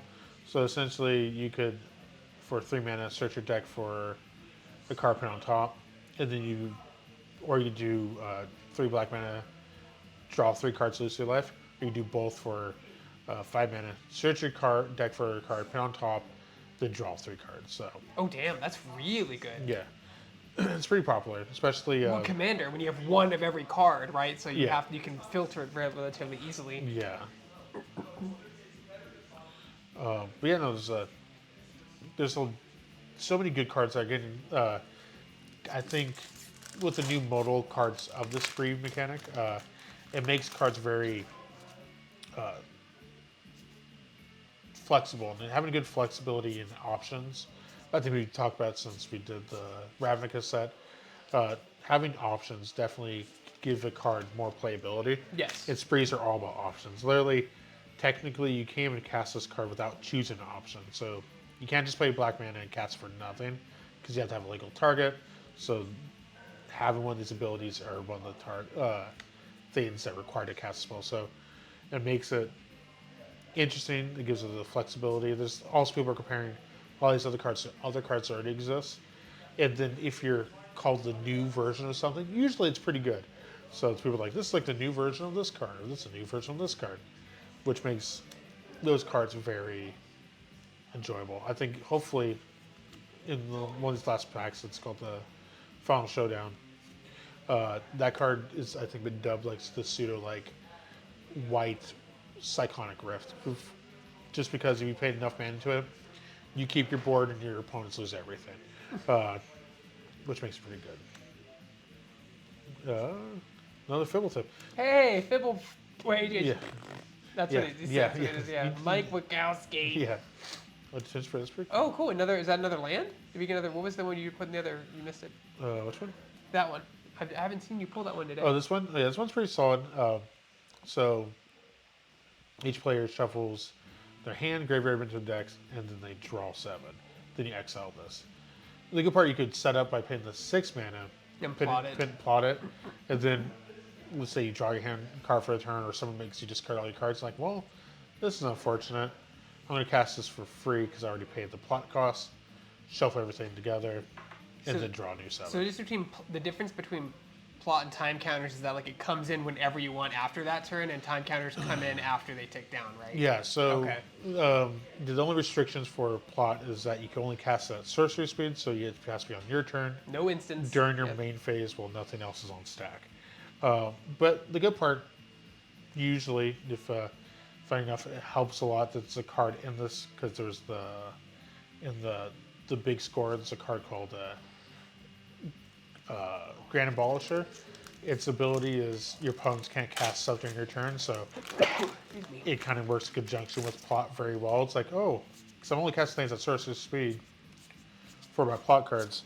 But luckily, you can't interact with it because you can't cast spells on my turn. So it makes it so it's pretty safe. Another giant beaver. Yeah, there's a. I also like the fact that just like in a universe where there's dragons, there's the Greek mythology, all this stuff, and just westerns like just dealing with like the cart tipping over and The stuff cart. like that. Yeah, and it's like prairie dogs. Yeah. Yeah, like it's yes, very they watch really out, watch they out go for- ham. Yeah. They go ham.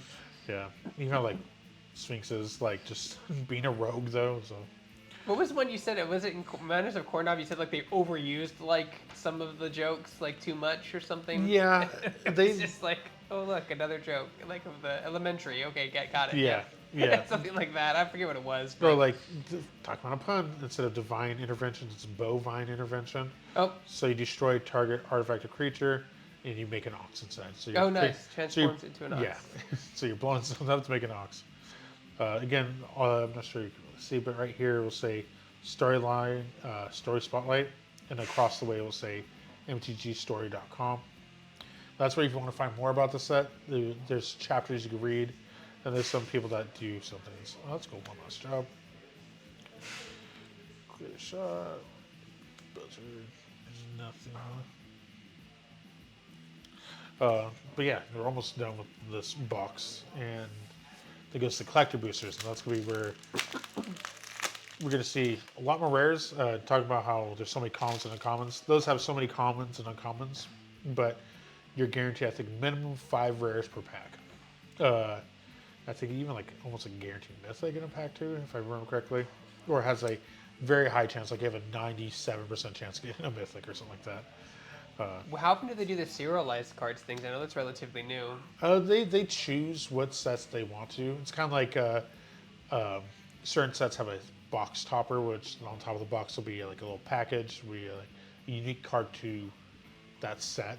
They kind of jump in and out of that. So Okay. serialized cards, they kind of jump in and out of doing serialized because they want to still make it feel special. Every set. Yeah, has a that's the serialized. important thing. Yeah.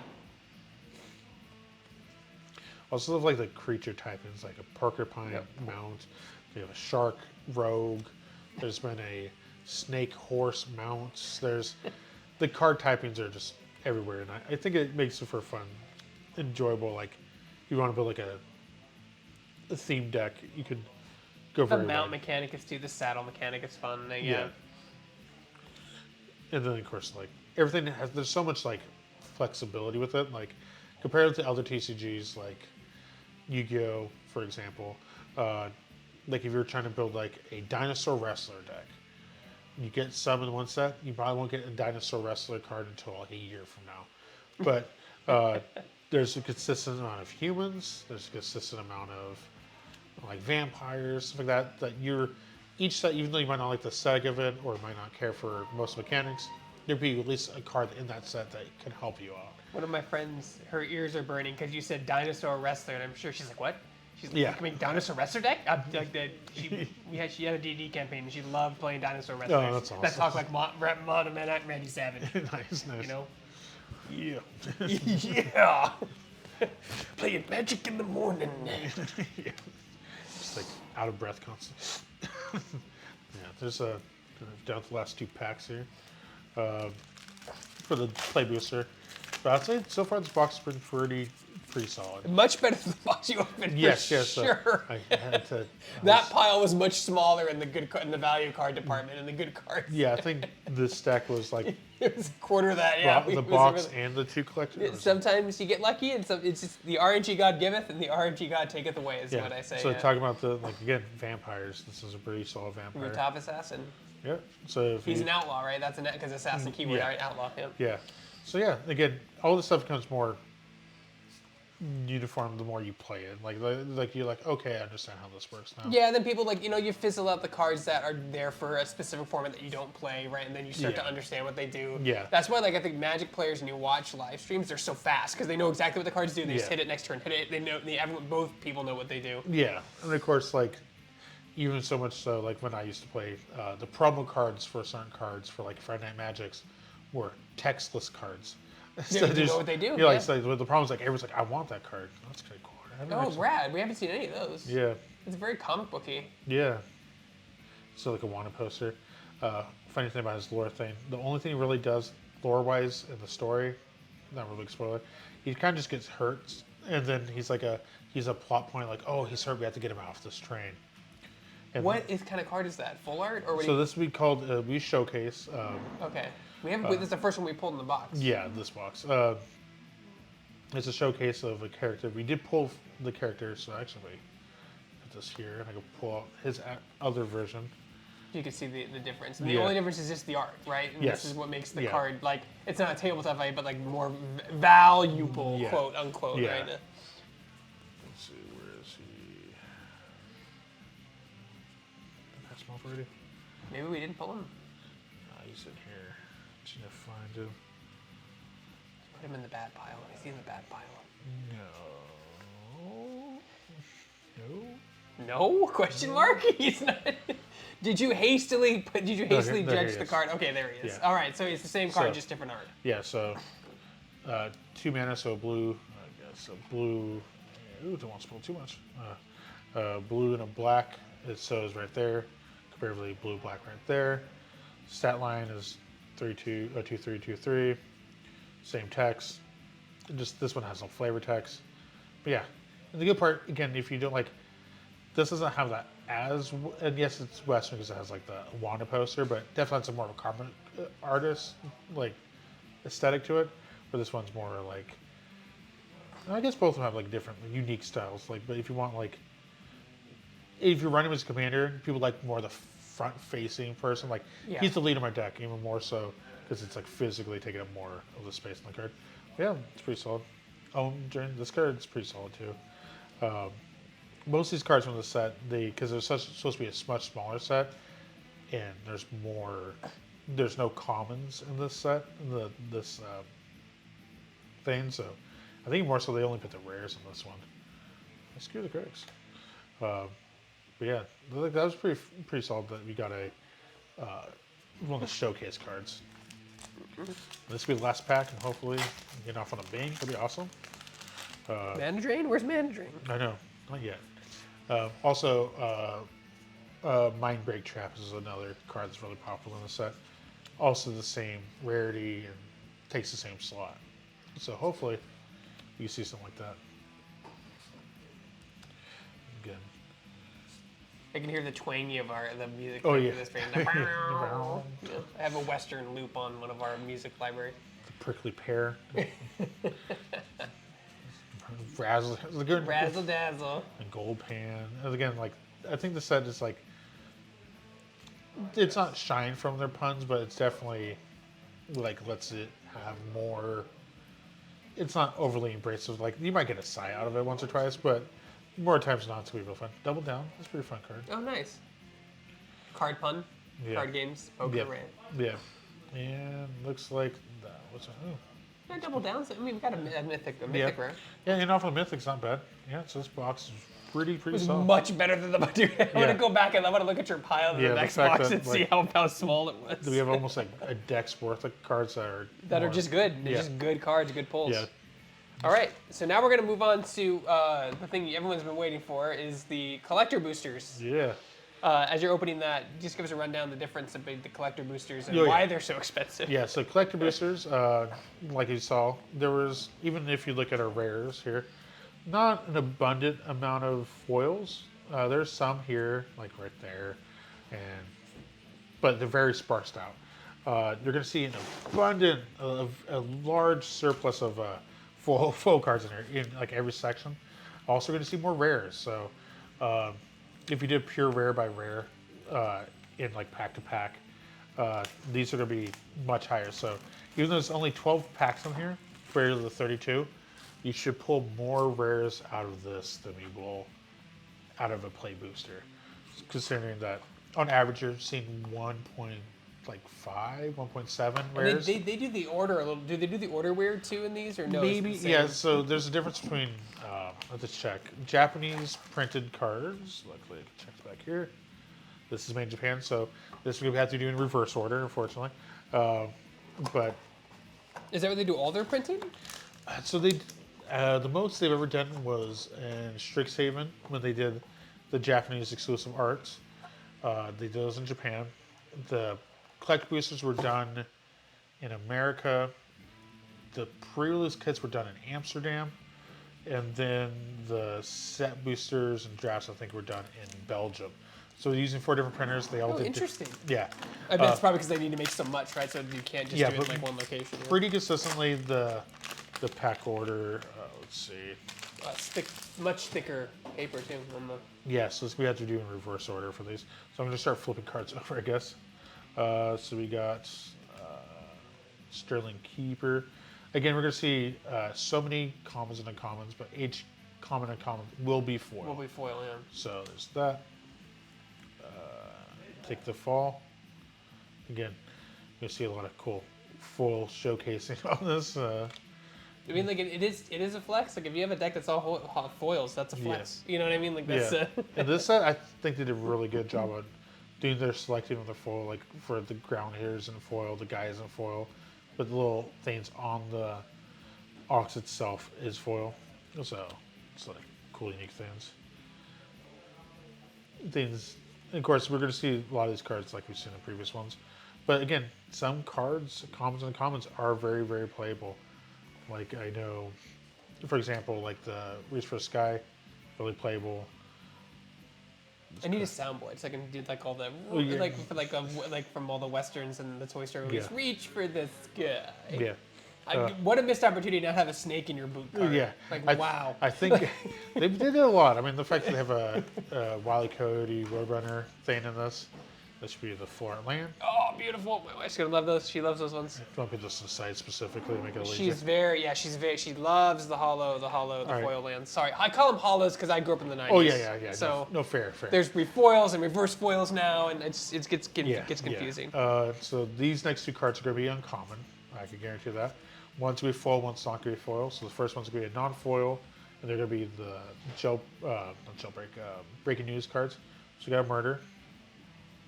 Pretty solid. Again, in a draft, this is a pretty standard kill spell. Yeah, but you don't draft with collector boosters, do you? You could, but I wouldn't recommend it. It'd be very expensive. And then you're going to get... Very expensive. Yeah. It's like, hey, you guys want to do like a $50, don't be like more than 50, it'd be like something... No.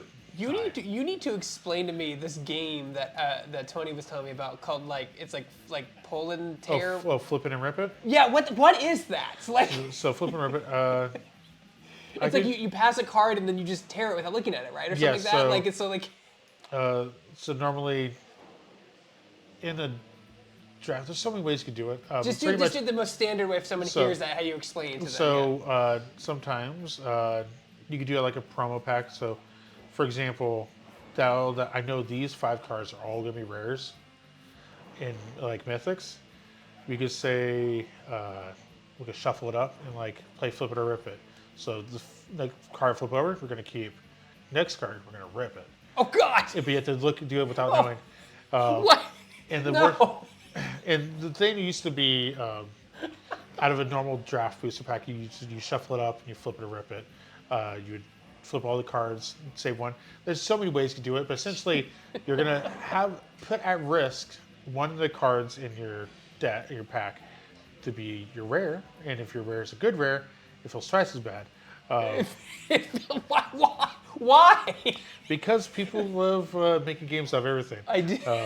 Why? That seems just so bad. That feels so bad. Yeah, but that's the thing too. It's like if you're like, hey, I'll buy you a pack, but we're gonna play flip it or rip it. You're on. Oh God. Okay, I guess you're not, in that case. You're not out, right? Yeah. You're not out. Yeah. But yeah, so this will be our first rare, which is good, Botanical Sanctum. It's one of those fast lands, also foil too. And this is, and there's so in the collectibles there's foil and there's surge foil, right? Which is different.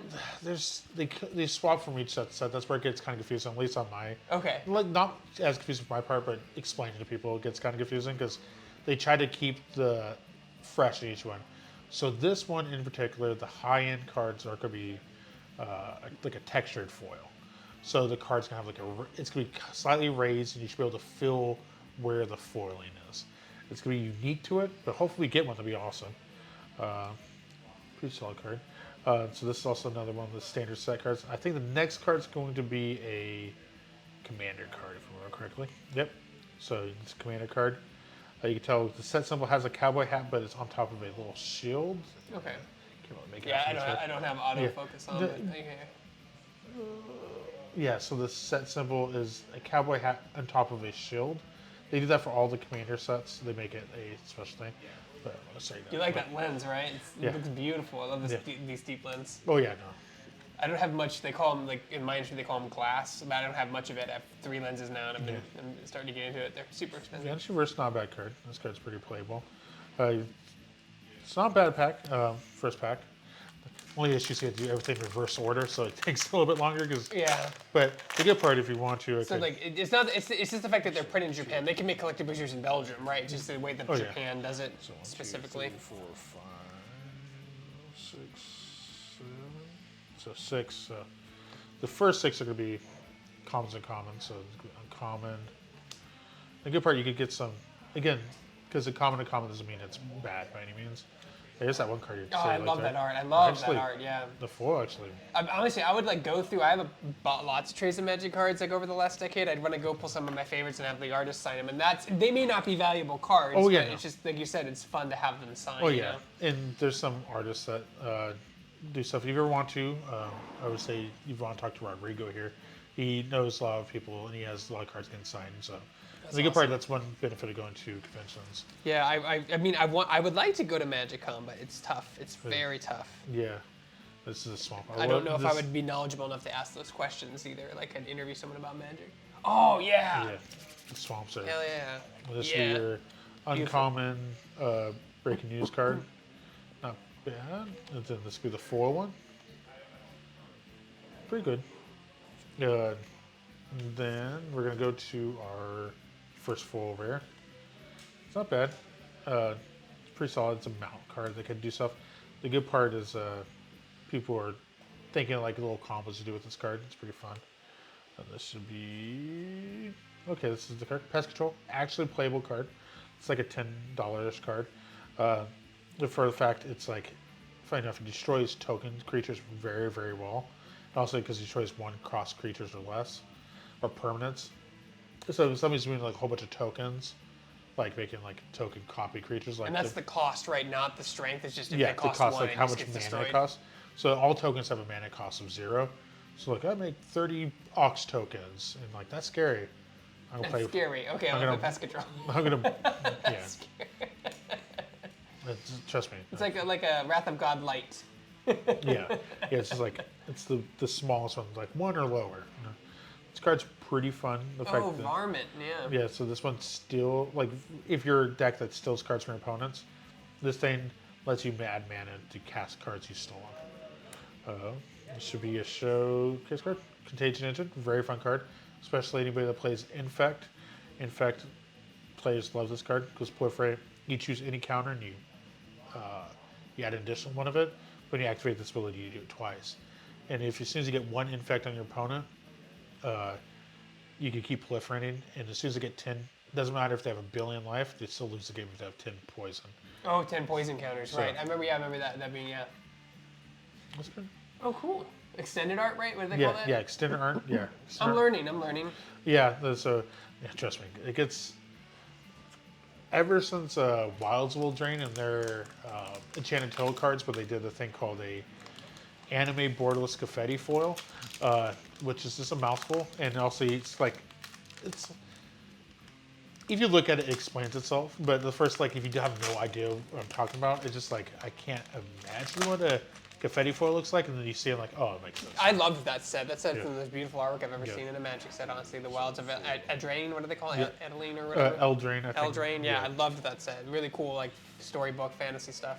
No, here's the coyote that chases the. Oh, You can actually see the tail end of the Roadrunner there. I wonder if the cards actually synchronize. That's funny. see if I can find it while you're looking through that. I think we pulled a lot of them. Yeah. The deserts are really cool. I've seen somebody build a standard deck or a pioneer deck that uses the deserts to kind of kill your opponent. I'll keep this out just in case you find it. Then this should be the full art land, which is going. Oh, this one. Apparently, I don't know how to count right. This is the full land. the forest. I like this one. Really sticks out the foiling on this one. Definitely gives like that feel. I know we pulled a foil Roadrunner, but I don't know if I'll Yeah. find that one. It's just not taking me that long to go through them, actually. Let's get the foil. Breaking news card.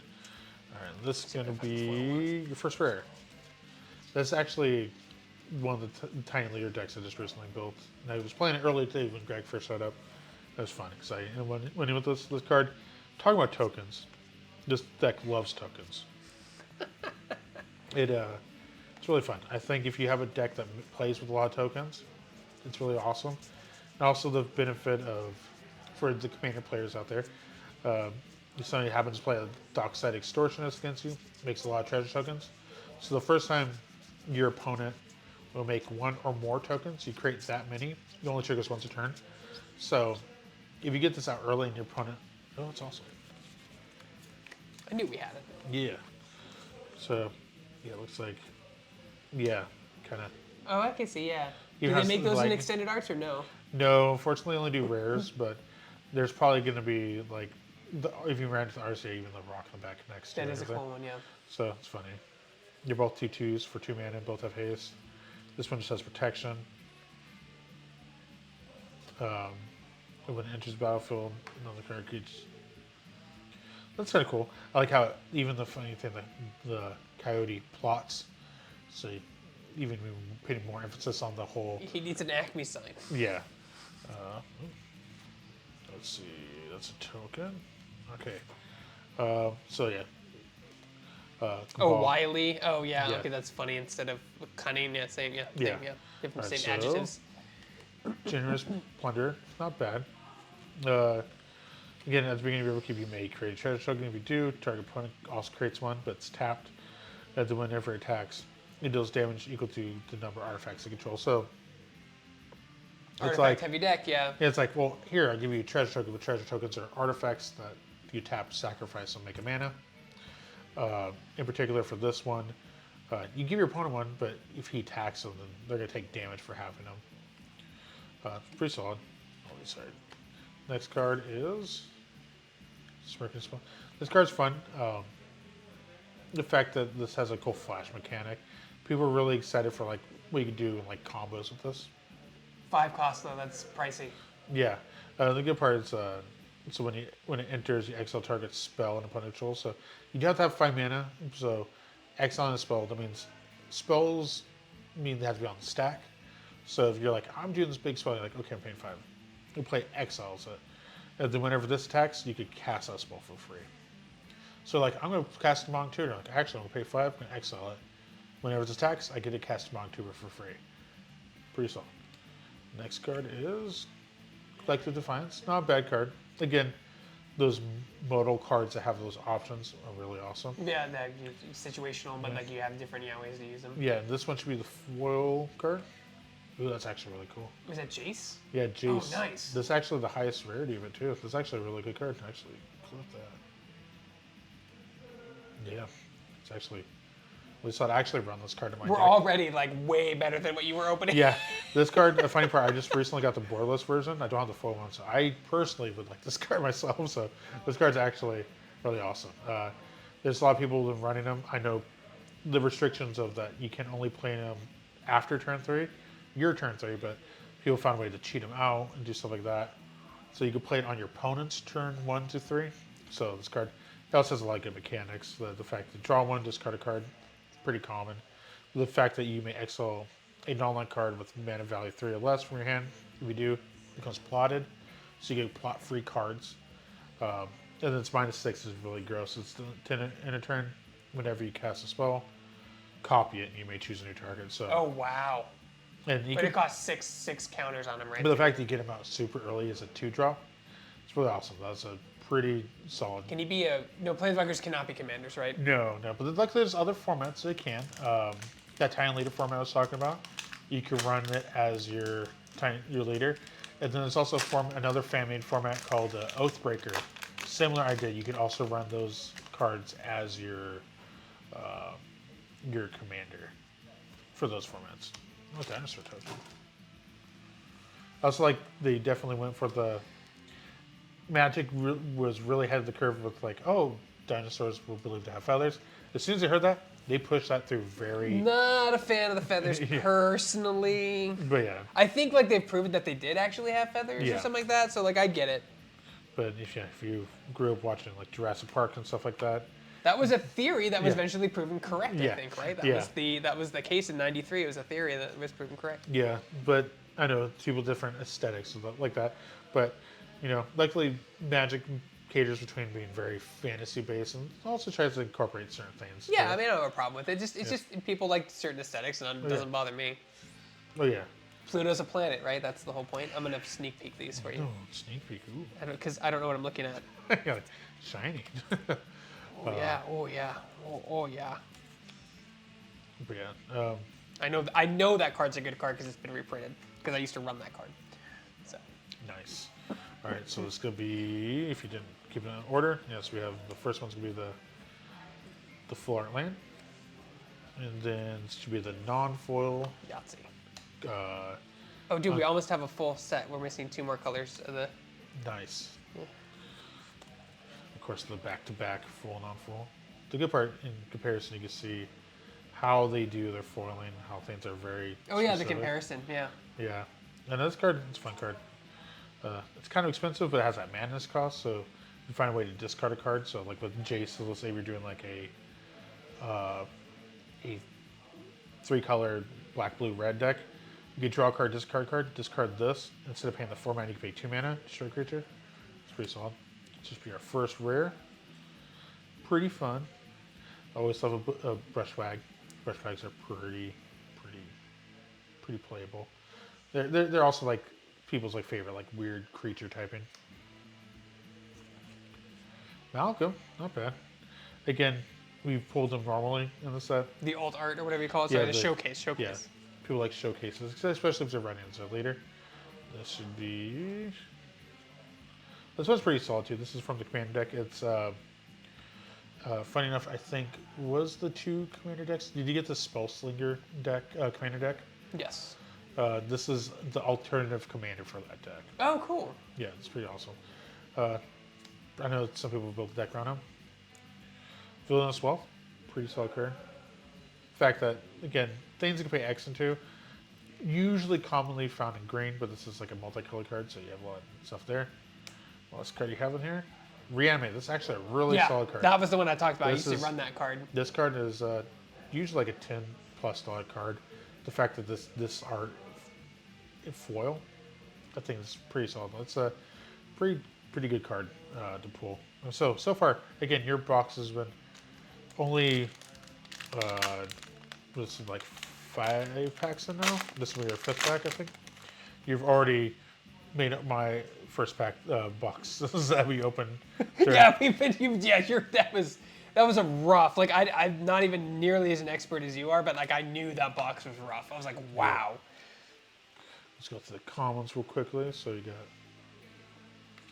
pretty much a lot of things we've seen before.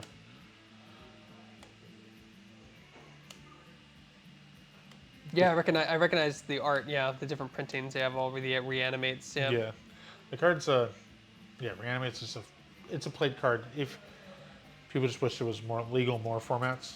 So Powerful card. I really do like this. I think the island of all these ones, it's like up there with the swamp. I just like the way it sits in there. It's very readable. Like you could see what it is. Also, the fact that technically the mana symbol on this is more of like a reddish color, comparatively to everything's more their actual color thing. I think we got all 5, right? Yeah. Yeah, we got all 5 now. You want to Nice. show that out there? That's all 5. Yeah. Yeah, so you got the cactus forest, you got the oil slick like swamp, you got the cloud plains, like how you can actually shift the cards around to get a more visible read on them. And then you got the floating rock mountain, but I think it's like the only thing but there's been plenty of floating rocks in Magic and a lot of lore things. There has been. That's fair. So, but this one I think is just the cool set because like it's using everything's like between. I like how they interpreted like technically you have to be standing specifically at this location right here to see the force symbol. Like, Yeah, it's you shift a little bit anywhere, this symbol goes away. especially with the foil makes it even worse. Yeah, but then the clouds, similar idea. But I like, yeah, these are probably my 2 favorite ones. Pretty fun colors to play too. Oh yeah, these lands are awesome. I think the fact that they kind of have to push themselves each set for their full arts makes it so they have to like do new interpretations of it. Fierce Retribution, pretty fun card. This would be the foil, uncommon card. Another murder. A little murder, commit a crime. Yeah, always committing crimes. This would be your first rare. Actually, solid card. This is like a $35 card. Really? Yeah, this is a very good That's card. high end for that set too. Yeah. The what you want to pull, the biggest card is actually this card again, but it's going to be the Showcase Textured Foil. Oh, That's wow. like the $300 card. Oh, like this Surge foil, right? Like the Yeah, so this one, the reason why it's so good, so not long ago they completed the last Swords of cards because they've done 2 color combinations. I think it wasn't Murders, it was a set before that. They made the last 2 color combinations. So technically the Swords was done. They had made all 10 swords. This one also has protection of 2 things, but it's not a color identity. This one is instances and sorceries. So people that have run Murder can't target the creature because it's an instant. People that run like Terminate. So like a commander staple, basically, right? Yeah. And then all the swords usually have ability when the equipped creature deals damage to a player, it does something. So when this one hits a player, you create a treasure token, and the next instant sorcery you cast this turn, you copy it. Damn. So Well, how much does it cost to play? 3 to play, 2 to equip. Okay, so turn 5. Yeah, but but you can get it down early though. But all the swords of all cost 3 give creature +2/+2 and 2 to equip. That's wild. Yeah.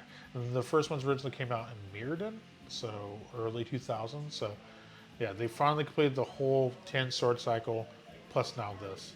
But that card's a really, really solid card. I took a peek at Modern Horizons, and yes, people are excited for that set. I was just like, oh my, Yes. like just the cost of those cards is astronomically like 4 times as many than the most expensive card we pulled in this set. Like it's going to be a lot. And plus, because master sets usually, like this one, there's a lot of cards in this set that are reprints.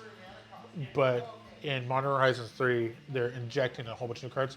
And the reprint cards are... yeah, that's what not I saw. only- A lot of not- the reprint ones. Yeah. Yeah, not only are they reprints, but they're also making it legal and modern.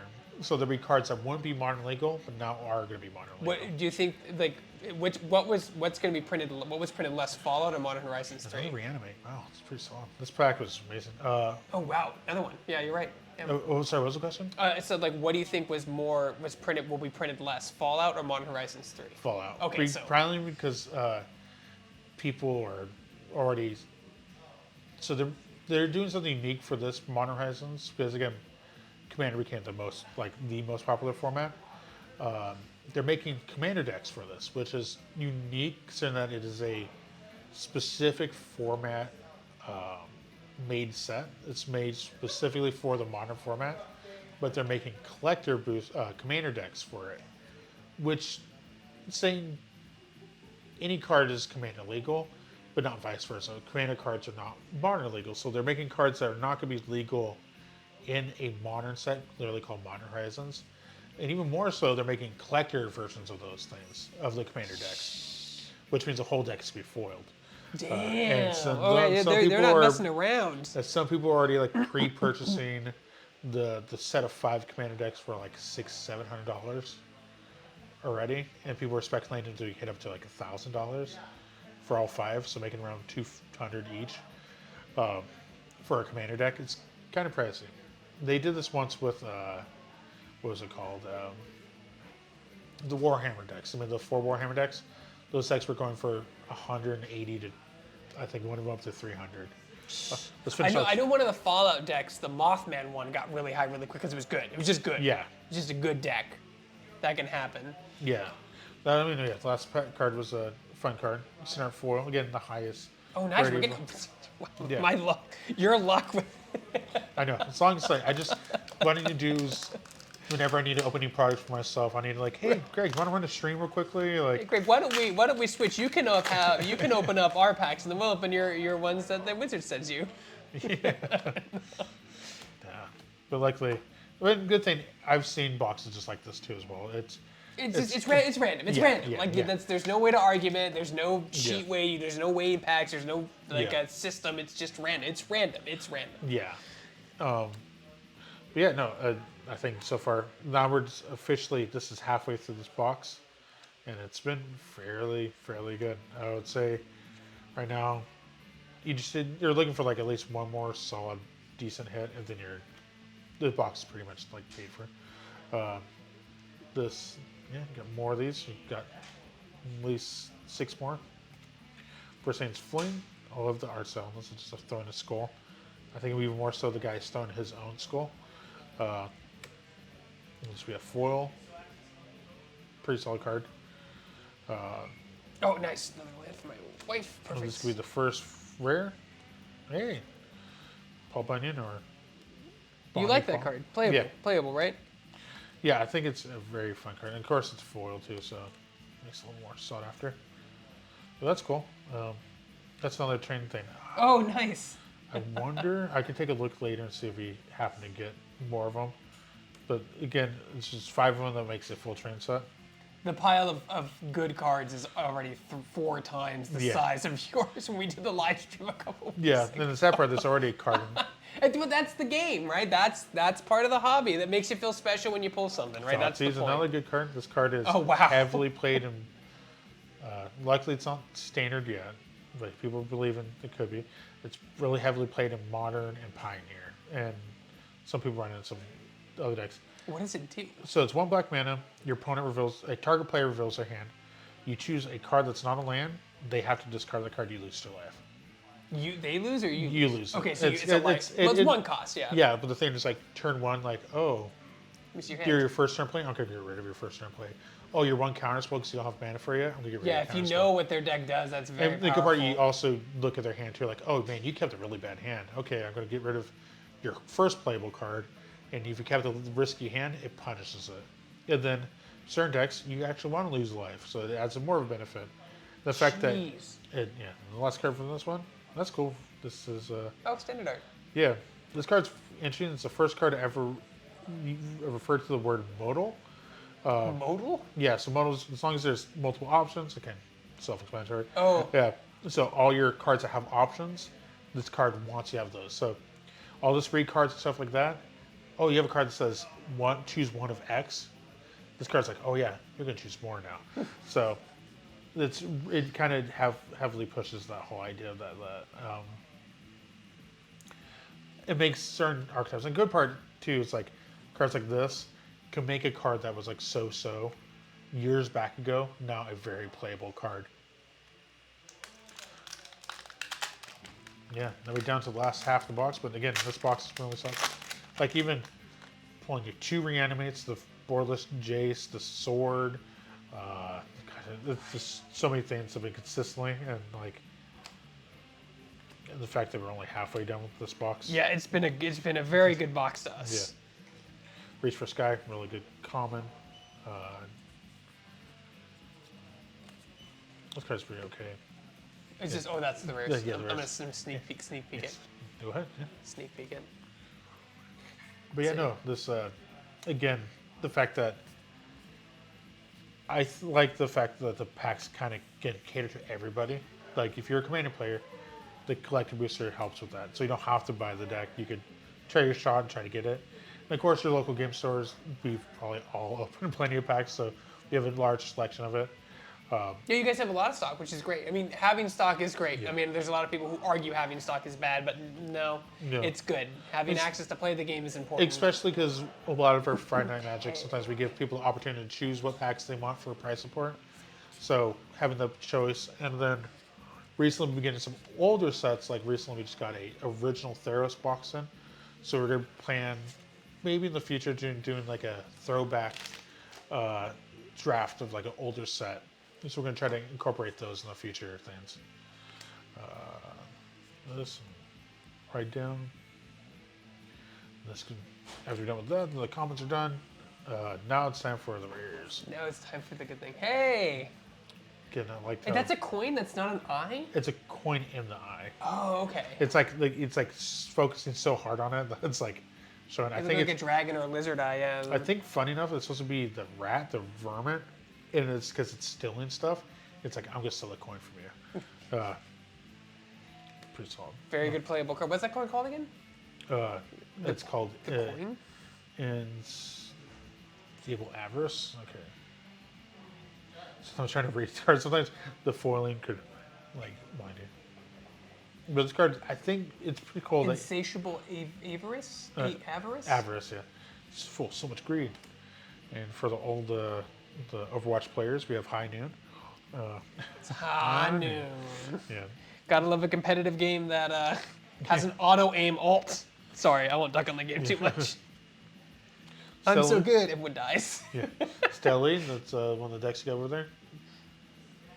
This card, so for the people that play competitive Commander, people have been actually showing up to events running this card because this card is pretty cool.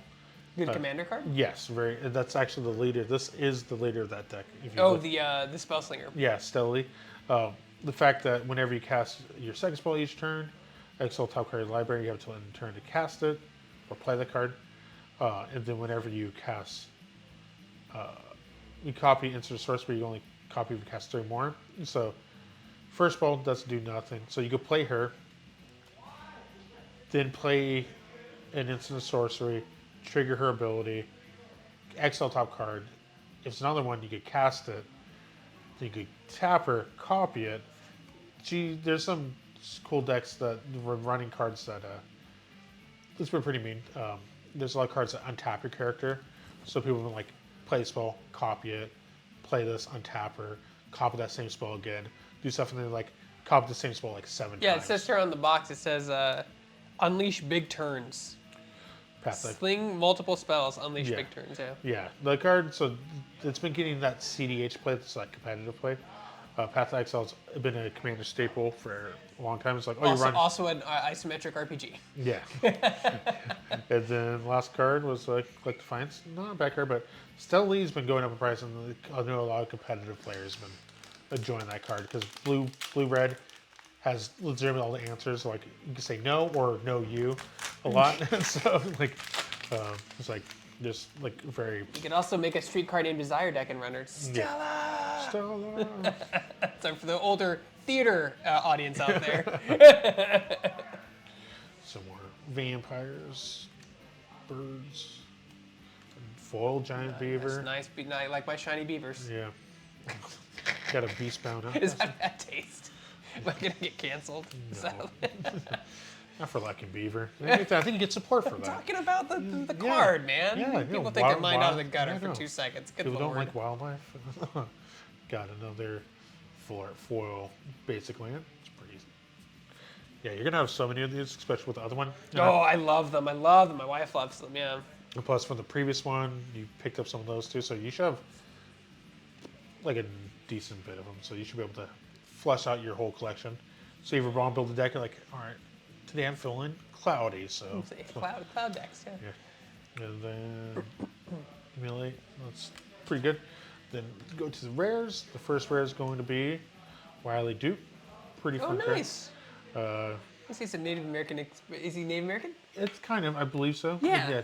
Good to see that kind of representation in a card game. Yeah, and the good part too. Yeah, so there is some characters that are unique to this plane because there's been a lot of characters like Jace, Vraska, Rakdos. They're walkers. They could go to multiple planes, right? But that's a person who exists on that plane and can't kind of cross. So right? there's a big lore thing that happens. So there's only 2 planeswalkers in the set. There's Jace and Oko. Oh, that's also a thing. We never pulled any planeswalkers in our first pull through, and you've already pulled 2 planeswalkers. Yeah, right. Yeah. So you're already doing that. So big lore thing that happened at the end of War of the Parts Machines. Like about 50% of all planeswalkers lost their spark, so they lost their ability to planeswalk. But the thing's called Owen Pass, so the whole universe is like Swiss cheese. So people can walk through different things. You just have to find these little portals and teleport them. Like sliders, right? Yeah. Or quantum leap, right? Yeah. Hey, Tom. Beginning won't intro. Drafts are a thing. Yeah. Luckily, like I said, I'm not sure. Did you throw away the play booster box? I know it's kind of in there. There's like a piece of paper that was in there. Oh no, it's in here. I'll get Okay. it. The good part, if you have any questions about, just be like a little flat piece of cardboard. Yeah. So in the top of any play boosters, and of course, if you go to any local game store or anything like that, always feel free, if they ever open up a new box, feel free to ask.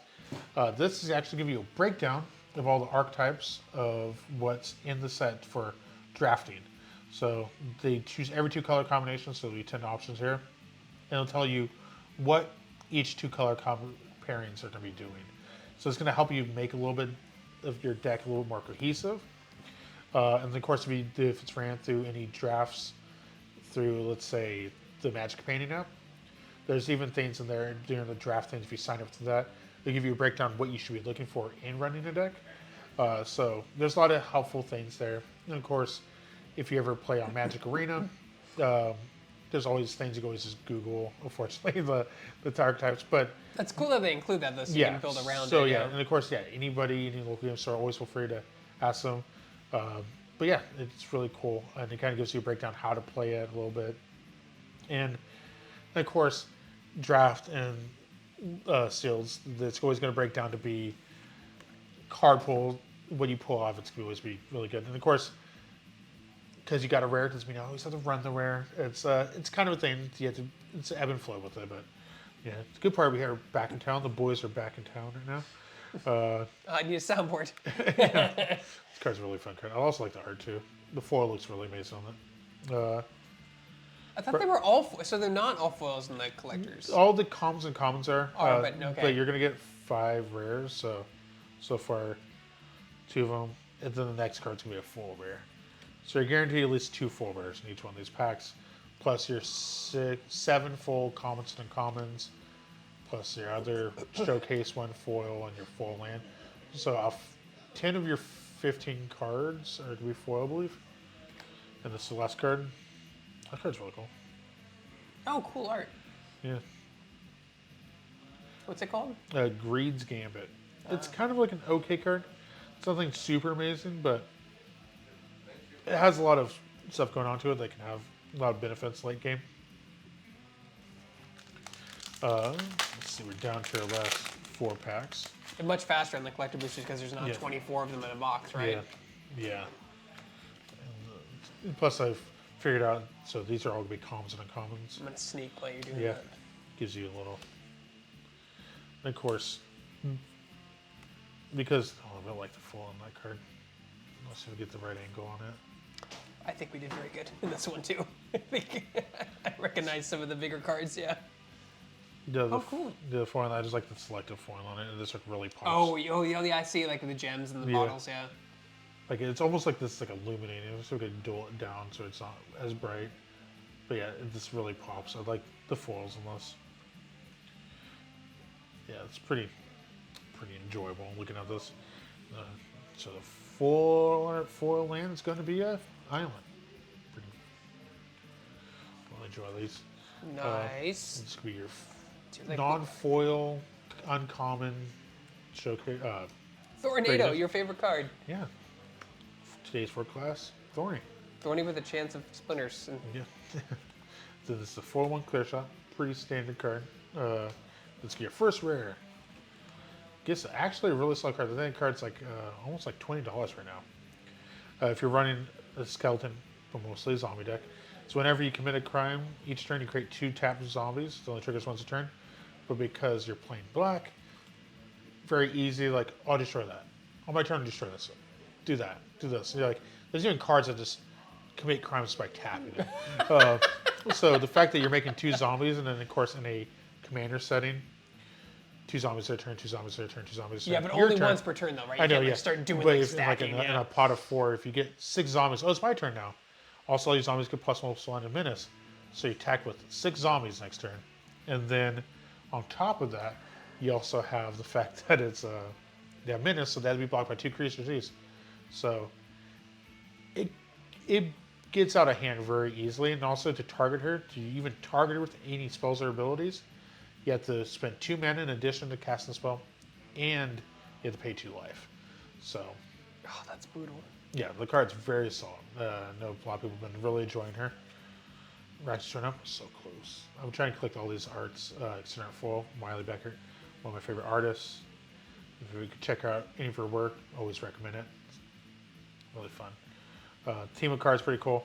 They'll have an enter the battlefield effect, and they trigger when a legendary creature enters.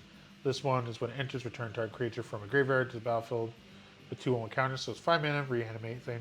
But luckily, this gets destroyed. The creature still stakes there.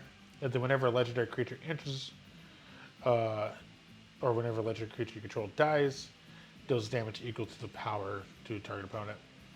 So the good part, you can reanimate a legendary creature with this. You can swing with it, sacrifice it. So say you reanimate like a 10/10. Put 2 counters on it. Find a way to give it haste, hit them in the face with it. Then you sacrifice it, shoot in the face another 12. It's pretty solid. Hit him in the face with it. Yeah. And you go in face to place. Forger Frontier. So there's some really fun cards in here. This is a good pack. Yeah, it's definitely a good pack. Yeah. And the next one's going to be What Archmage Charm. It's pretty solid. Talking about modal cards, this card was a very heavily played card in Commander. Triple blue, you can choose 1 counter spell, draw 2 cards, or gain control of a target power 1 or less. In Modern, because it was originally introduced in Modern, it's a Modern and Eternal Legal card. People are making a lot of tokens, so the fact that, like, oh, then you're trying to play 3 blue mana, so your token. Or your mana rock, or your weak little dinky dude. And last card of this, Hell to Pay. Pretty spicy, I like it. The art's very... Extended art, yeah, too. Yeah. You got a bat token.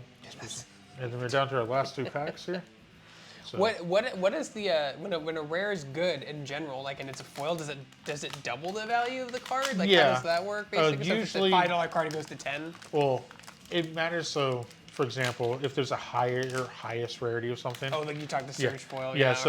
So, for example, like the Sword of Wealth Power base version is roughly like $30.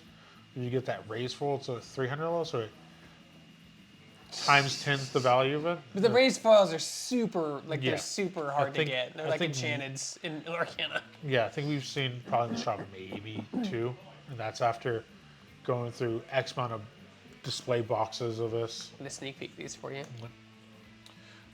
That's crazy. Most of the cards are pretty standard. A lot of fun. A lot of fun. We are doing really good on hits. We Yeah. are doing very good. This is where the RNG gods are with us right now. This will be the first full art land, which will be a mountain. Pretty solid.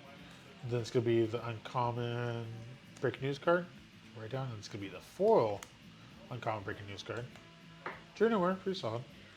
And this is going to be our first rare. It's going to be Outcaster Trailblazer. Pretty cool. I think it's like a cool like draw mechanic. So whenever another creature with power 4 or greater enters the field, draw a card. Pretty solid.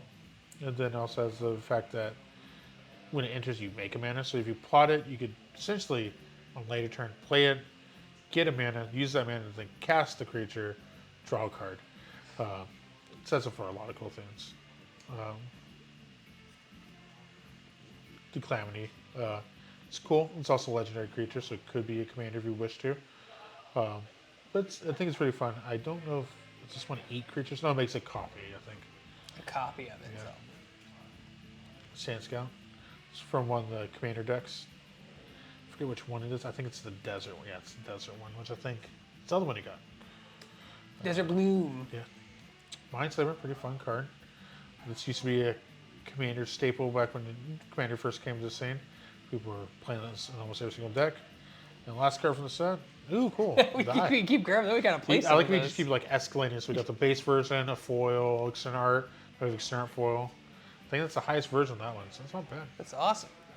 I know that card's getting to play. It's pretty much anything that can essentially let you look for a card from your deck. So for 3 mana, you can put a card top of your deck the way you want it without losing life. Not bad.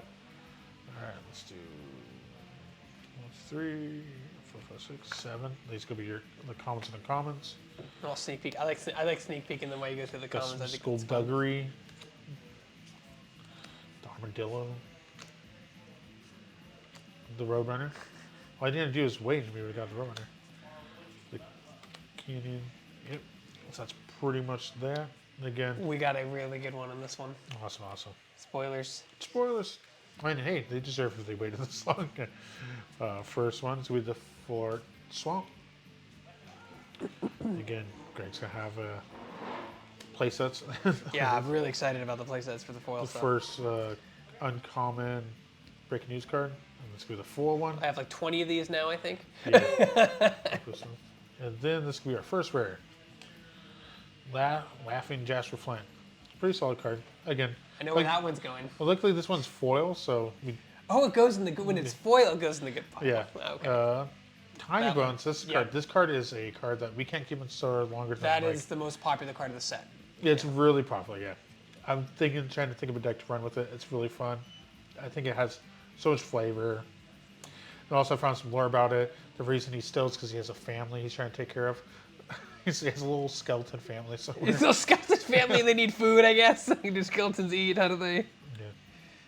Discreet retreat. This is to deal with more with the bad characters. I like the place where all the villains live. The place is called Tarnation. What? Tarnation? It's like, no, that's what you are. You're no, what in Tarnation? Me, I'm in Tarnation. Who's on first? Ooh, oh no. Vanishing first. Good card. And the last card for this pack. Ooh. Crime and Punishment. That's really cool. The foil. Really pops. Value? Like, you know, versatility, you know? Yeah, Like yeah. being able to choose. Crime and Punishment was actually played a lot in a sideboard in certain modern decks, like because it has a little flexibility to it. Yeah, not bad. So the ironic thing is that like we got much like when you opened your pack, we for the source pack, we got a lot more lands. Yeah. A lot more lands. I know because they've been on my dining room table. I've not put them away yet. That's how I know. Because I look at them like, I put those lands away. Typical nerd. I'll get around to it eventually. If eventually. Yeah, I'm gonna this is the sneak last peek pack. again. All right, so these are the last comments. You got Oh, I messed up the order. It's all Oopsie. good. Oh well. Ambush and Gigapede. This from Bloodseeker. This card gets gonna be standard for I'm pretty sure the next like 20 years because each time it's like about to rotate out, they keep reprinting it and making it standard again. Some Deep Muck. Take it for a ride. Mind Rails, and then Rise of Varmints. Varmints. Are they rats? Is that a rat subtype? Yes, it should be, but it's not. All right, first thing is the last floor for this. It's going to be a mountain. Nice. And then we go to... It might be a little. I've got a little antsy with when I pulled it good. over. Luckily, so far it seems in pretty standard order. Luckily, so the good part, no matter what it is, these are all going to be rares. Hindering lights. First one. This one's pretty cool. They made this a participation promo for showing up at certain pre-release events. It's pretty cool. Again, solid decks that this could be very useful on. Next one is some Bushwag. Pretty fun. Has some mount ability. Solid with double encounters. Pretty solid. It's like a first-person view of like. Looks like a pod racer from Star Wars. Yes. This guy's hands holding it. Yeah. Yeah. It's pretty neat. I forget what deck this is part of. Does it say desert? No. Oh, instant sorcery. It's probably in the spell slinging deck. 2 more cards. Commandeer. Pretty solid card. Play a lot in Magic. Commander specifically, because you're never paying the 7. You're just exiling 2 blue cards from your hand. 7. I was like, good lord. Yeah, you just exile 2 blue cards from your hand and just gain control of target non-creature spell. So like I'm going to do this. I'm going to draw my whole deck and have no extra hand size. Like actually, I'm going to discard exile these 2. I'm going to draw a whole bunch of cards that have no extra hand size. And the last card for this is Laughing Flint. Nice. Highest version of this one. I'll say overall, there's a lot of good cards in this, especially Dude, that pile got a lot bigger than when you. Yeah. My luck was a lot better than yours on this time around. Yeah. Oh yeah. Now when you get your Modern Horizons 3, and you'll have more luck than when I get mine. That will be the difference. Yeah, but you got cards like Tinybones. Gray's a good card. We have where is it? It's a really good card. Sully, pretty solid card. the multiple reanimates, the Sword of Wealth and Power, another reanimate, this Borderless Fold Jace. There's Contagion Engine, Pest Control. There's just so many good cards. I got very lucky. I got very lucky with these 2 boxes. And with that, wow, like I'm gonna have to budget 2.5 hours, I think. Yeah, which is interesting. So let me switch to the full screen and we can do our like little sign off. Get a remote or a mouse. There we go.